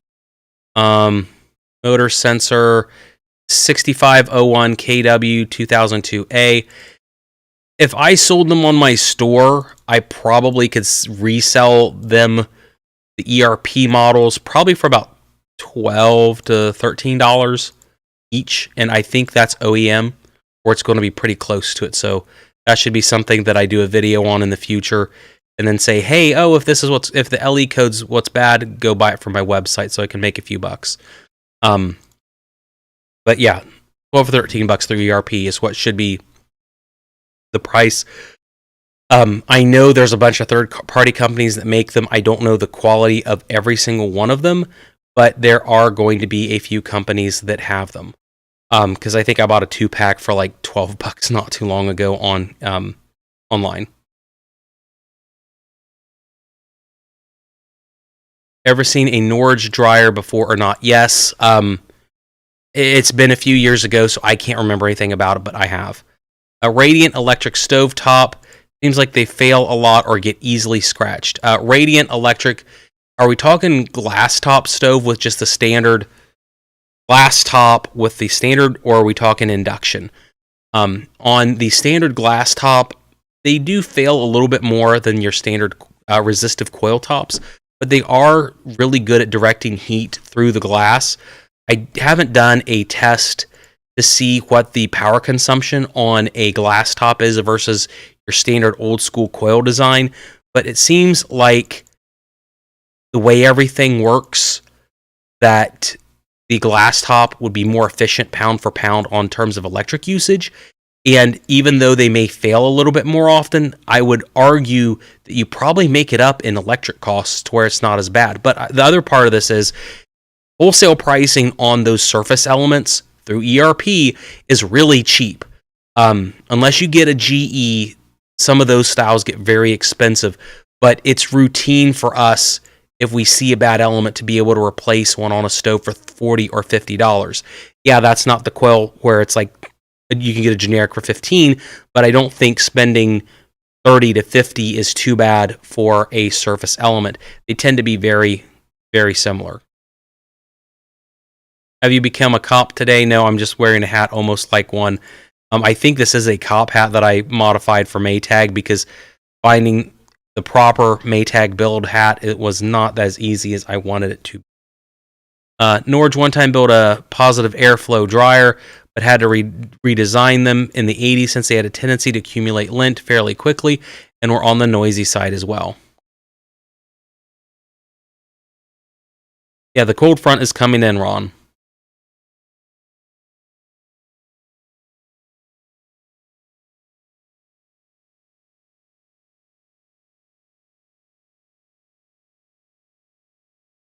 Ron, if you're in the US, we are still doing the giveaway. I still have free hats. So if you click that link and enter the product code for free shipping, if you're in the US, you can choose either one of these hats for free, Ron. I bought 100 of these about a year and a half ago from a local company that did all the sewing. So it's like, US Stitchery or whatever. But I never could sell very many of them through my site. But I never really promoted them a whole lot either because merch is just kind of a thing. Do I see natural gas being phased out in the future? Yes, I absolutely think that they will phase natural gas out in my lifetime. And the reason I think that's going to be the case, Dave, is they're really pushing for phasing out natural gas in California. I don't know if they've gone through the building codes yet to phase out gas for stoves, but they are really pushing for it. I think it's stupid. I think it's terrible, but I think they'll phase it out. Yeah, I think they'll phase out natural gas in our lifetimes. They'll push and say induction's, better for the environment. And then we will have stoves that will only last for 3 years, just like our washing machines or fridges. Induction stoves, I like induction stoves, but the way you can't go cheap on the components inside of them because of how much power goes through them. And the power boards for induction stoves are wickedly expensive. At least at wholesale, even at wholesale, they're very expensive. And I think it's something that you couldn't go cheap on, kind of like when you add 3-way valves to a refrigerator, and the companies will go cheap on them, and then they'll end up breaking a whole lot more, and it will just be bad for everyone. And of course, every time I post that, my hotkey is Control-V to go from my one view over to this one. So every time I post that code, I got to change it over, and I keep forgetting. Can you convert a gas to electric? Theoretically, yes, but the cost to convert it is probably going to be equivalent to the unit itself. I like cooking in gas too, Ron, but I don't have gas in my apartment where I'd have a choice. If I use a glass top, and I've never had a problem with it. I like it, but I understand the desire for gas stoves because it gets really hot really fast and it's really cool. Like Fire Alarm said, you would need the timer and control board and then the wiring harness to swap it out, as well as the element. And usually each of those things are at least $100. So by the time that you've swapped it out, you've spent $300 plus any sort of labor fees. What's terrible about phasing gas out is places where winter is brutal. I think the excuse they will make is that heat pumps are becoming more efficient. Full disclosure, I have a heat pump over on that side of my shop, and I really do like heat pumps, but it worked in my particular situation because our ductwork was shot, and it was going to cost almost as much money to put new ductwork as it was a heat pump. And the heat pump we got is 100% efficient down to like -10. I guess we'll see tonight if that's really the case, because we're going to get hit with the cold air too. It's way more efficient than having a propane furnace just belch out heat underneath your crawl space in a vain attempt to try to heat everything else. It works really well, I think, in southern states, but the further north you get, anything probably north of the Mason-Dixon line, not so much. But I'm in Ohio, and I went with one. I'm very happy so far, but we'll see.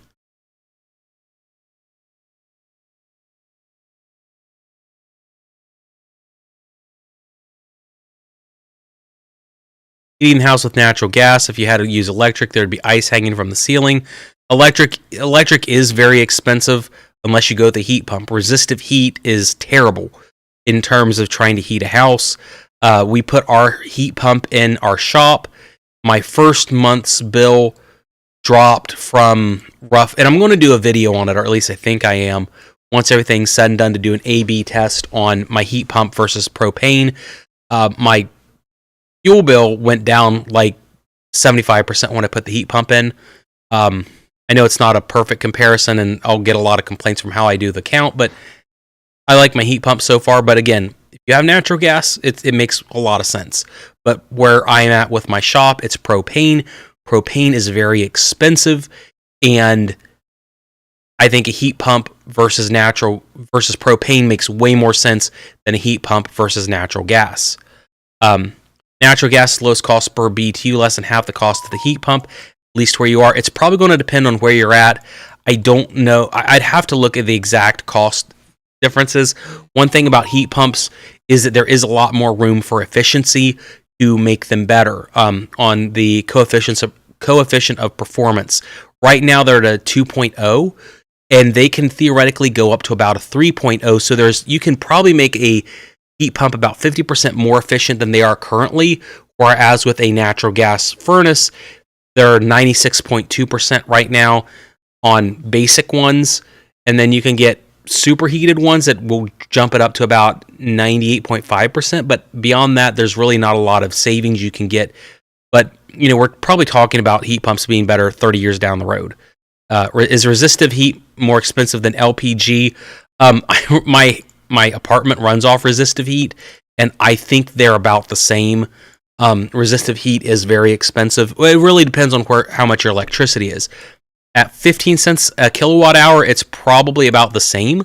But if you were using resistive heat somewhere that you had a higher energy cost, 20, 25, 30 cents, LPG would probably be a little bit better, but both of them are both really stinking expensive. Best electric glass top radiant cooktop. I really like my GE. We've been using a GE at my house for years.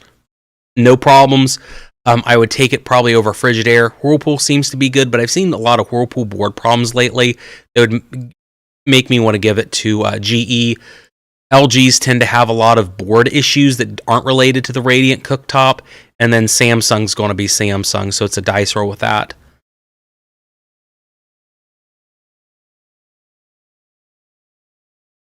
Some people convert to use LPG. I would just use an electric dryer. It's more efficient. Yeah, I mean, I almost don't understand LPG dryers at all. You never see anyone with them. I could do a video on converting one, but I don't think it'd get any views. But yeah, LPG versus resistive heat. I think the only situation would maybe be in an old house where maybe they didn't have the kind of electricity wired for it. I'd heat my house with a wood-burning stove before you use electricity. I can understand that. Is GE a subsidiary of a Chinese company? Yes. GE is a Haier subsidiary. It's been that way since 2016. I've had Haier GE employees put comments in the field talking about how Haier is running the company. Some people say Haier is doing a very good job on the engineering side, but then I've also seen people say that Haier fired everyone on the manufacturing lines that was making over a certain wage, and they try to get basically minimum wage workers in their local American plants to make very sophisticated equipment, and that's been a big debacle for them, allegedly. I don't want to get caught with slander or anything from anybody watching. I've used GE air conditioners that are made post-Haier. I mean, I have one. It's fine. It works well. The honest truth is, on air conditioners, they're probably all coming from China, whether you want to or not. So any brand's probably going to be garbage or something close to it, unless you get like a Mitsubishi air conditioner, to be honest, or something that's very like large and expensive, like my heat pump. It's not going to probably be made in the United States. If it's a window unit, it's probably all Chinese, regardless of what badge is on. It's probably all from the same factory, unless it's, say, an LG. They do use linear compressors in theirs, which are very efficient. But otherwise, it's probably all Chinese trash.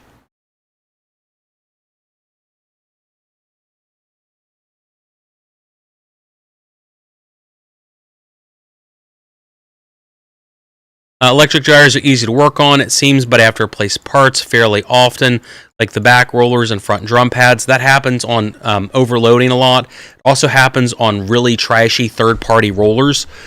If you buy this is kind of course, a sales pitch for me, but if you buy rollers, make sure you don't go cheap on them. Everybody likes to buy parts from Amazon, and the problem with Amazon rollers is a lot of the rollers are Chinese or Chinese sourced, and Chinese sourced rollers are cheaper, but they're not built right. ERP rollers as well as OEM rollers tend to not be Chinese, and I even yelled at my ERP representative about this once, because I went straight at my ERP rep and asked him where they're from, and he told me that there are only about 3 manufacturer lines in the entire world for roller wheels right now, and they make them for basically everybody. And there is a cheap line and an expensive line, and then I think there may be a third line that does either OEM or certain OEMs. And ERP at a period of time went with the cheapest one so they could go compete with all the Amazon suppliers, and come to find out the way they vulcanized the rubber was poor, and they end up getting all these warranty claims to save whatever the difference in money was, and they got really burnt on them.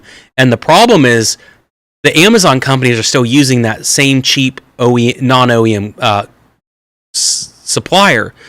And I can tell you that if you buy enough ERP rollers, you get them in the factory box, that factory source is not Chinese. It's somewhere else in Asia, but it's a much more higher end. It's Taiwan. And I would much rather trust Taiwanese parts than I ever would Chinese. And I have other techs that I talk to that swear by them as well, because there is a major manufacturing quality difference. And that's sometimes I think why rollers have problems, is you can't go cheap on them. You can go cheap sometimes on a heater can. You can go cheap on electronics sometimes.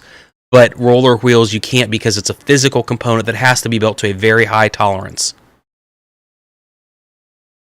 My new GE gas oven had a handle break. $2K, and what broke was a plastic end cap on a handle. Yeah, there's a lot that are really messed up. Hisense refrigerators.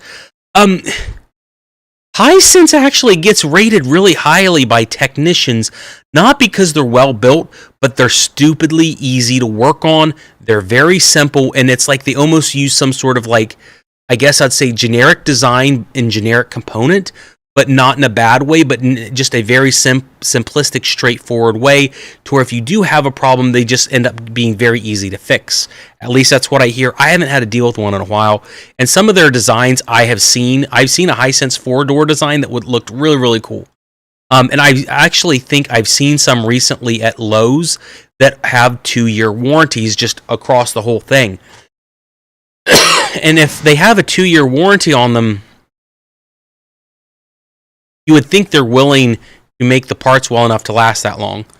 For sure. Sean Cravens, I thank you for the super casual subscriber. Thanks for positivity. Do you deal with garbage disposals? I don't deal with them. Tech circles tend to deal with very specific garbage disposals, but I can't remember the names or models, unfortunately, so I'll have to pass on suggestions. Yeah, unfortunately. What else do we got here? One thing I will do real quick, and I don't know if we can get it to test well, is I want to go over to my other, my little test bench and try one of these thermostats and see if I can hit it with enough cooling juice to get it to trigger off and on. So, defrost thermostat. This is typically what goes wrong on a lot of refrigerators, at least your more simplistic ones. They go bad. The cap, I don't know if, and I don't think I've done many videos on this, but the cap swells on these. They go bad, and you end up having to pay a tech for repairing what is a pretty cheap part. So let's go over here and see if I can get this to trigger, because, you know, when you have a dryer, you think about how thermostats work. If they get too hot, then they cut off. Well, same principle here, except the cutoff point is so much lower that you can't trigger these very well. And most companies or online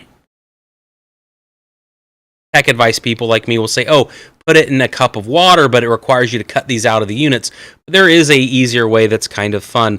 Ron asked, what do I do with my grandparents' old fridge? I haven't decided yet, because it's still running in my showroom. It's just still there. But let's see if I can get this to run.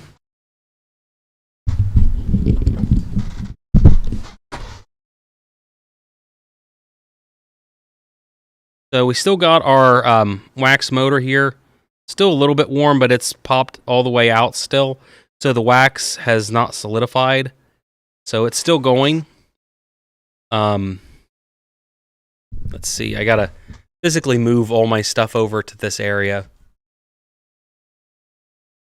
Explain the difference between a high limit thermistor and a low limit thermistor. It's just it's all going to be based on what triggers it to turn on or off.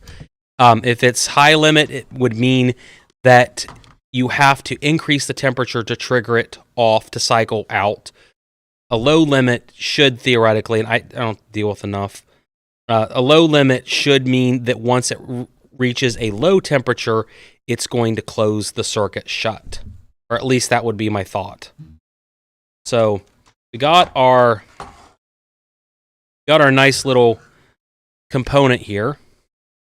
And we can't use this on it. That's not going to work. And we have our two ends here that are open. And I'm kicking myself that I didn't spend the extra time on the feed to get the right. Let me see if I can find some alligator clips for this real quick. I think I have alligator clips literally right behind where I'm at. Alex, did I buy the microwave just to microwave things I shouldn't? Yes, I did. I had some junk ones or some units in my store that were like overstock, and I was hoping to use one of those, but we ended up selling it before I could do the video.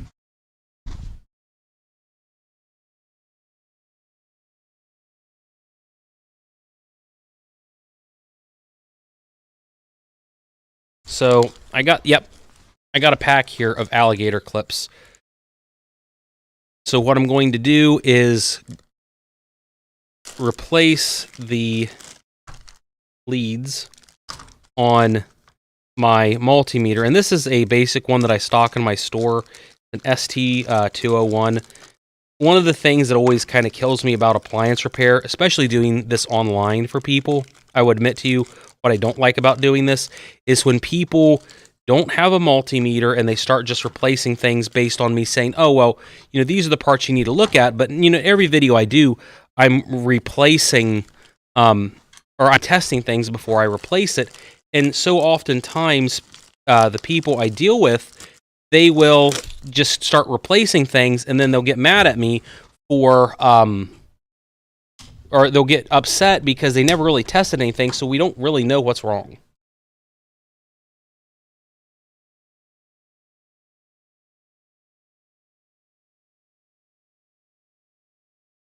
Can a thermal fuse stop a dryer from turning on if it had power?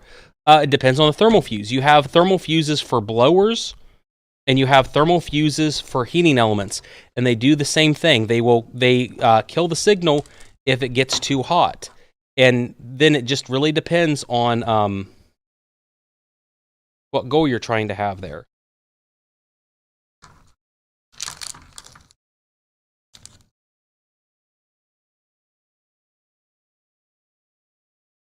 I don't know if these alligator clips are going to work well enough for this.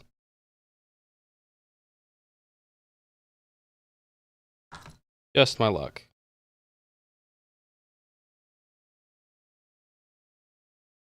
Trying to figure this out.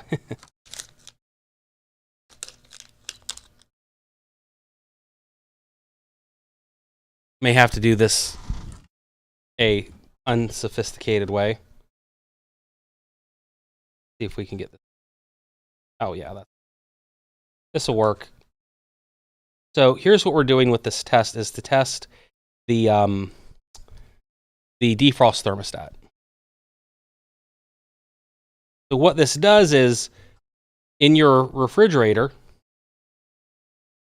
you are going, when you run the defrost heater, just almost like what you would in a stove, heats up, but you want to make sure it doesn't burn up your stove. So we got our multimeter here, and it's showing an open line. So that means that the circuit's closed, because it's clearly warm enough in the room. It's 77 degrees, and this one is rated L64 to 41 degrees.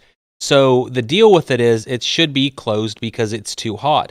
So we need to cool this down and find a method to make it more tolerable. So it should open up the circuit, which would mean that heat would then flow through the thermostat to provide, electricity should flow through this if it's low enough to make sure your fridge gets defrosted. So once the ice melts in your refrigerator cabinet, it gets too warm, and then this kills the voltage going to your heater. So we have to get this cool. And in my refrigerator video, we used one of these really nice things to get it cooled down. So this is, I think it's R152 in these, is what they put in Air Duster. So this has liquid and this has vapor in it. If you held it upright, it's just going to blow air out, and it's cool to the touch, or it's cool but not too cold. Now, if I turn it upside down like this, it's not going to blow the gas out, it's going to blow the liquid, and it should super cool whatever's in front of it. A few days ago, I just tried a bottle of water, and I didn't want to do it here to spray out too much refrigerant, but I put a bottle of water in front of it and just kept hammering it and basically tried to empty one of these whole bottles, and I ended up freezing the bottle of water. So that was, I think, really fun. So watch over here for open, and I don't think I've ever done this on camera, so excuse me if this doesn't work.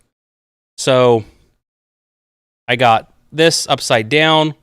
I'm going to point it here, and then we're going to see if we can cool this down enough to trigger this to go from OL into some sort of resistance, showing that the circuit has electricity flowing through it. Oh, do you see that? Do you see how much ice there is on it already?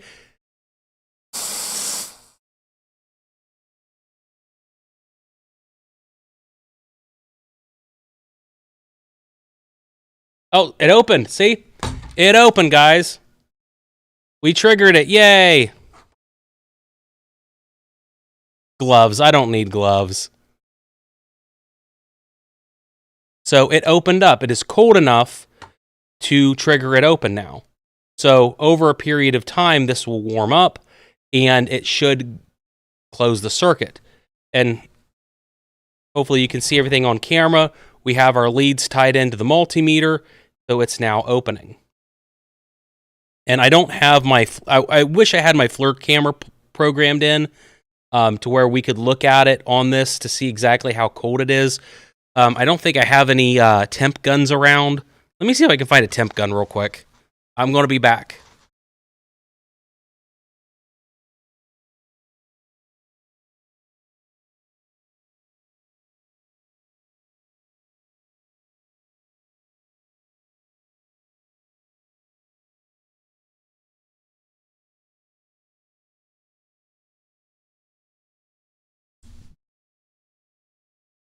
You know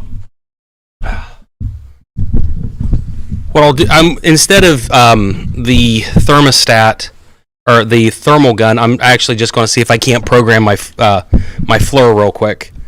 We'll see. We'll see if I can program my FLIR.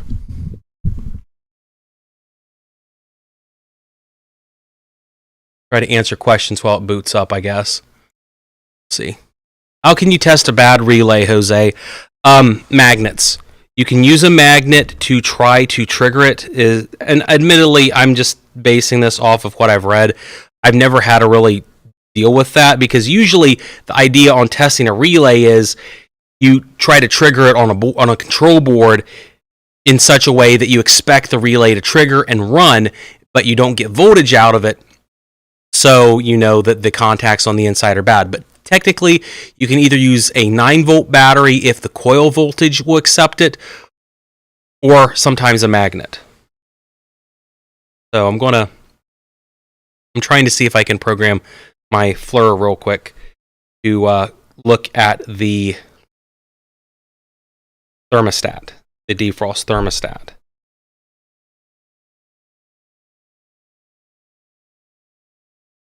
So hopefully this works. We'll see. There's no special tool for the relays, unlike a capacitor. A capacitor, you have ESR meters, and I've done a video on that. Capacitors, I don't want to say they're easy to test because they're very expensive. An ESR meters runs about $200 US. But hey, just so you know, we got my FLIR camera. We're going to go to the other one, and we're going to see what we can figure out on this. So let's go back to the other screen and see what we can see. Oh, it's still open. Okay, good.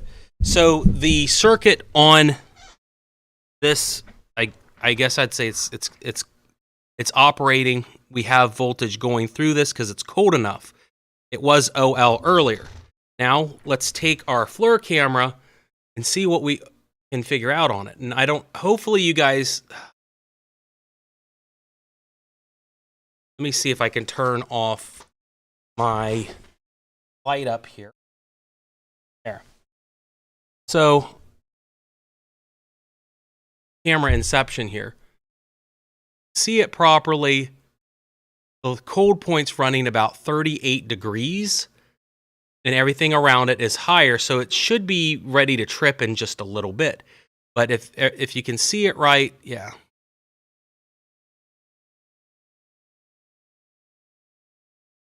It's slowly increasing in temperature, but it's still open. Not cold enough to freeze my hands, so I'm going to jump it up real quick. See what happens. I don't know if this is compelling TV for anyone, but I don't know. I find this interesting. And it's still in operation, but we've warmed it up a little bit with our warm hands.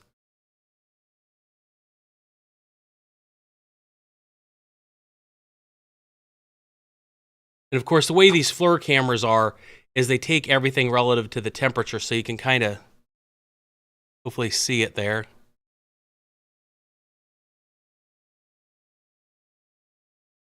But at any rate, it's still warming itself up, but it's not warm enough to close the circuit yet.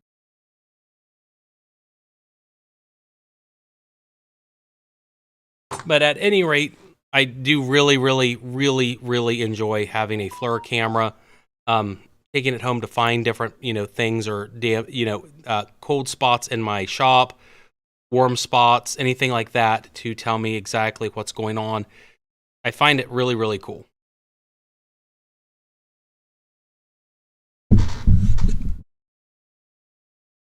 But I hopefully that showed up okay. I don't know if it did or not, but one nice thing about having a YouTube channel is, tax write-offs.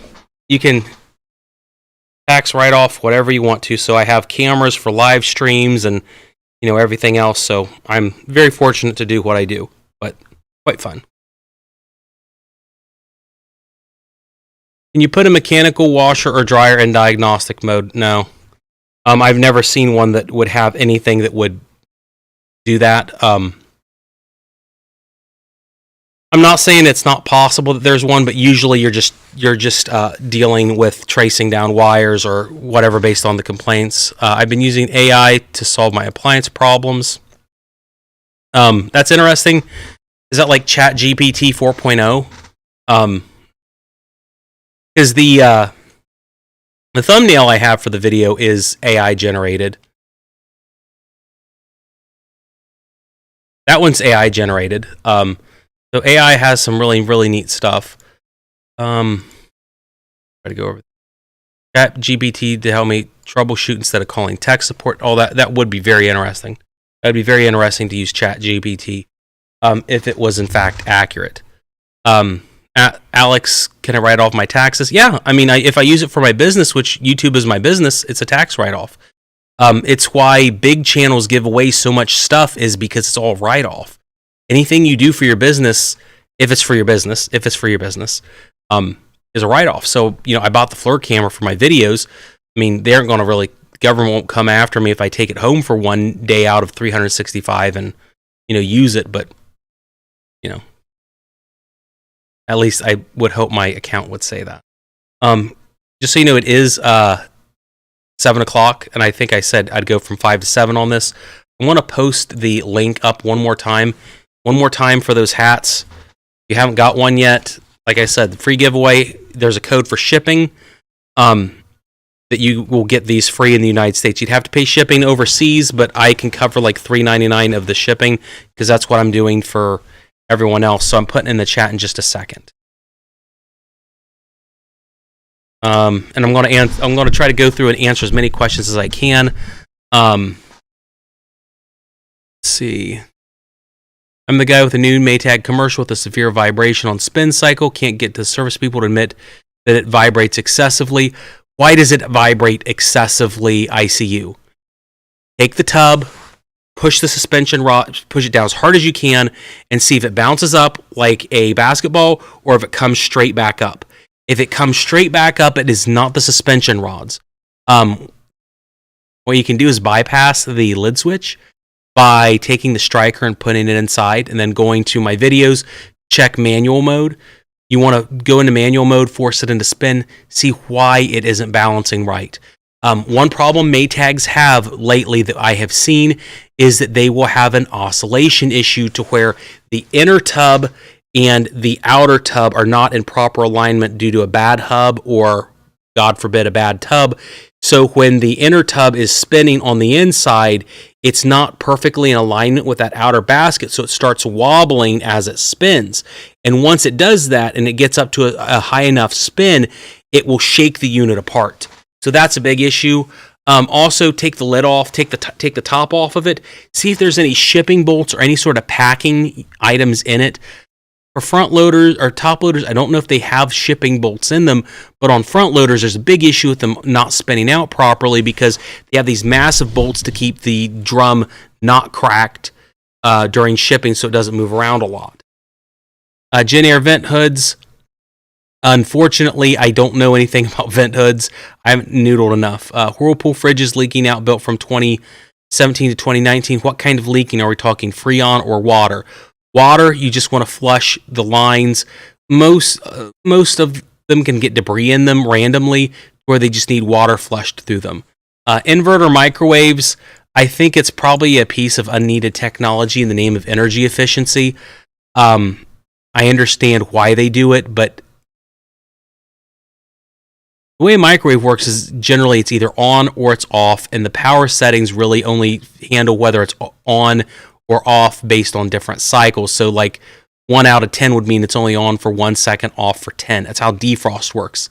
Defrost just hits it with a random sequence of on-off cycles, and then it slowly melts everything away. Inverters would allow it to vary the energy output, which would be more energy efficient, but then you're adding a lot of technology to that. And microwaves anymore don't last very long. So kind of a problem.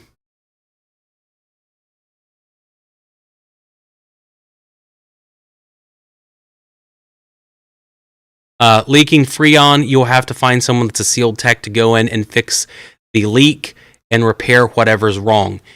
People will cheap out and they'll just fill the fridge back up with Freon, and if there's a leak, it's not going to solve the problem ultimately. Unless there's a pinhole, very, very small leak, it's going to leak out and it's just going to be a problem.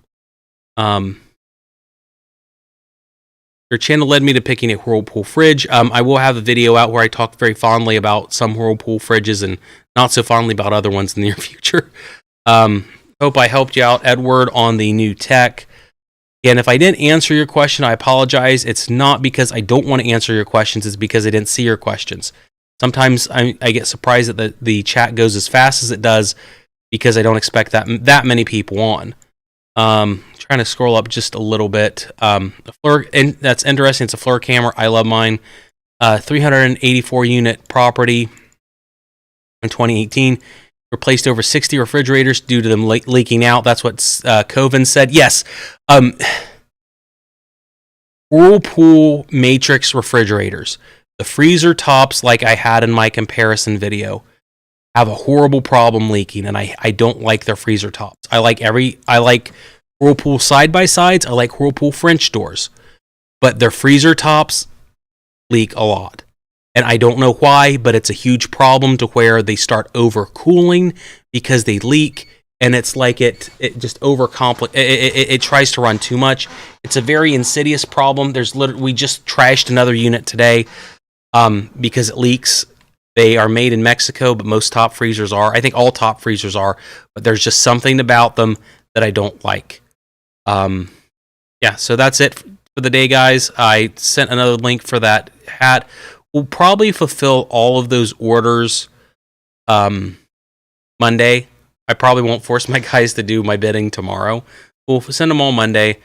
I hope everyone had a fun time. Merry Christmas, Merry Hanukkah, whatever you celebrate. I hope it's wonderful. And I would say happy holidays, but I guess my thing about holidays is it kind of robs the importance of whatever you celebrate. So I don't always say it. If I said Merry Christmas to someone and they said, "Oh, I celebrate Hanukkah," then I would say Happy Hanukkah or Merry Hanukkah or whatever. Just because I think it'd be important to wish them well, whatever. But yeah, whatever. That's it for the stream today, guys. I hope that you enjoyed. I hope I answered all the questions that I could. Even though the chat just went so fast, it's pretty crazy. Bye.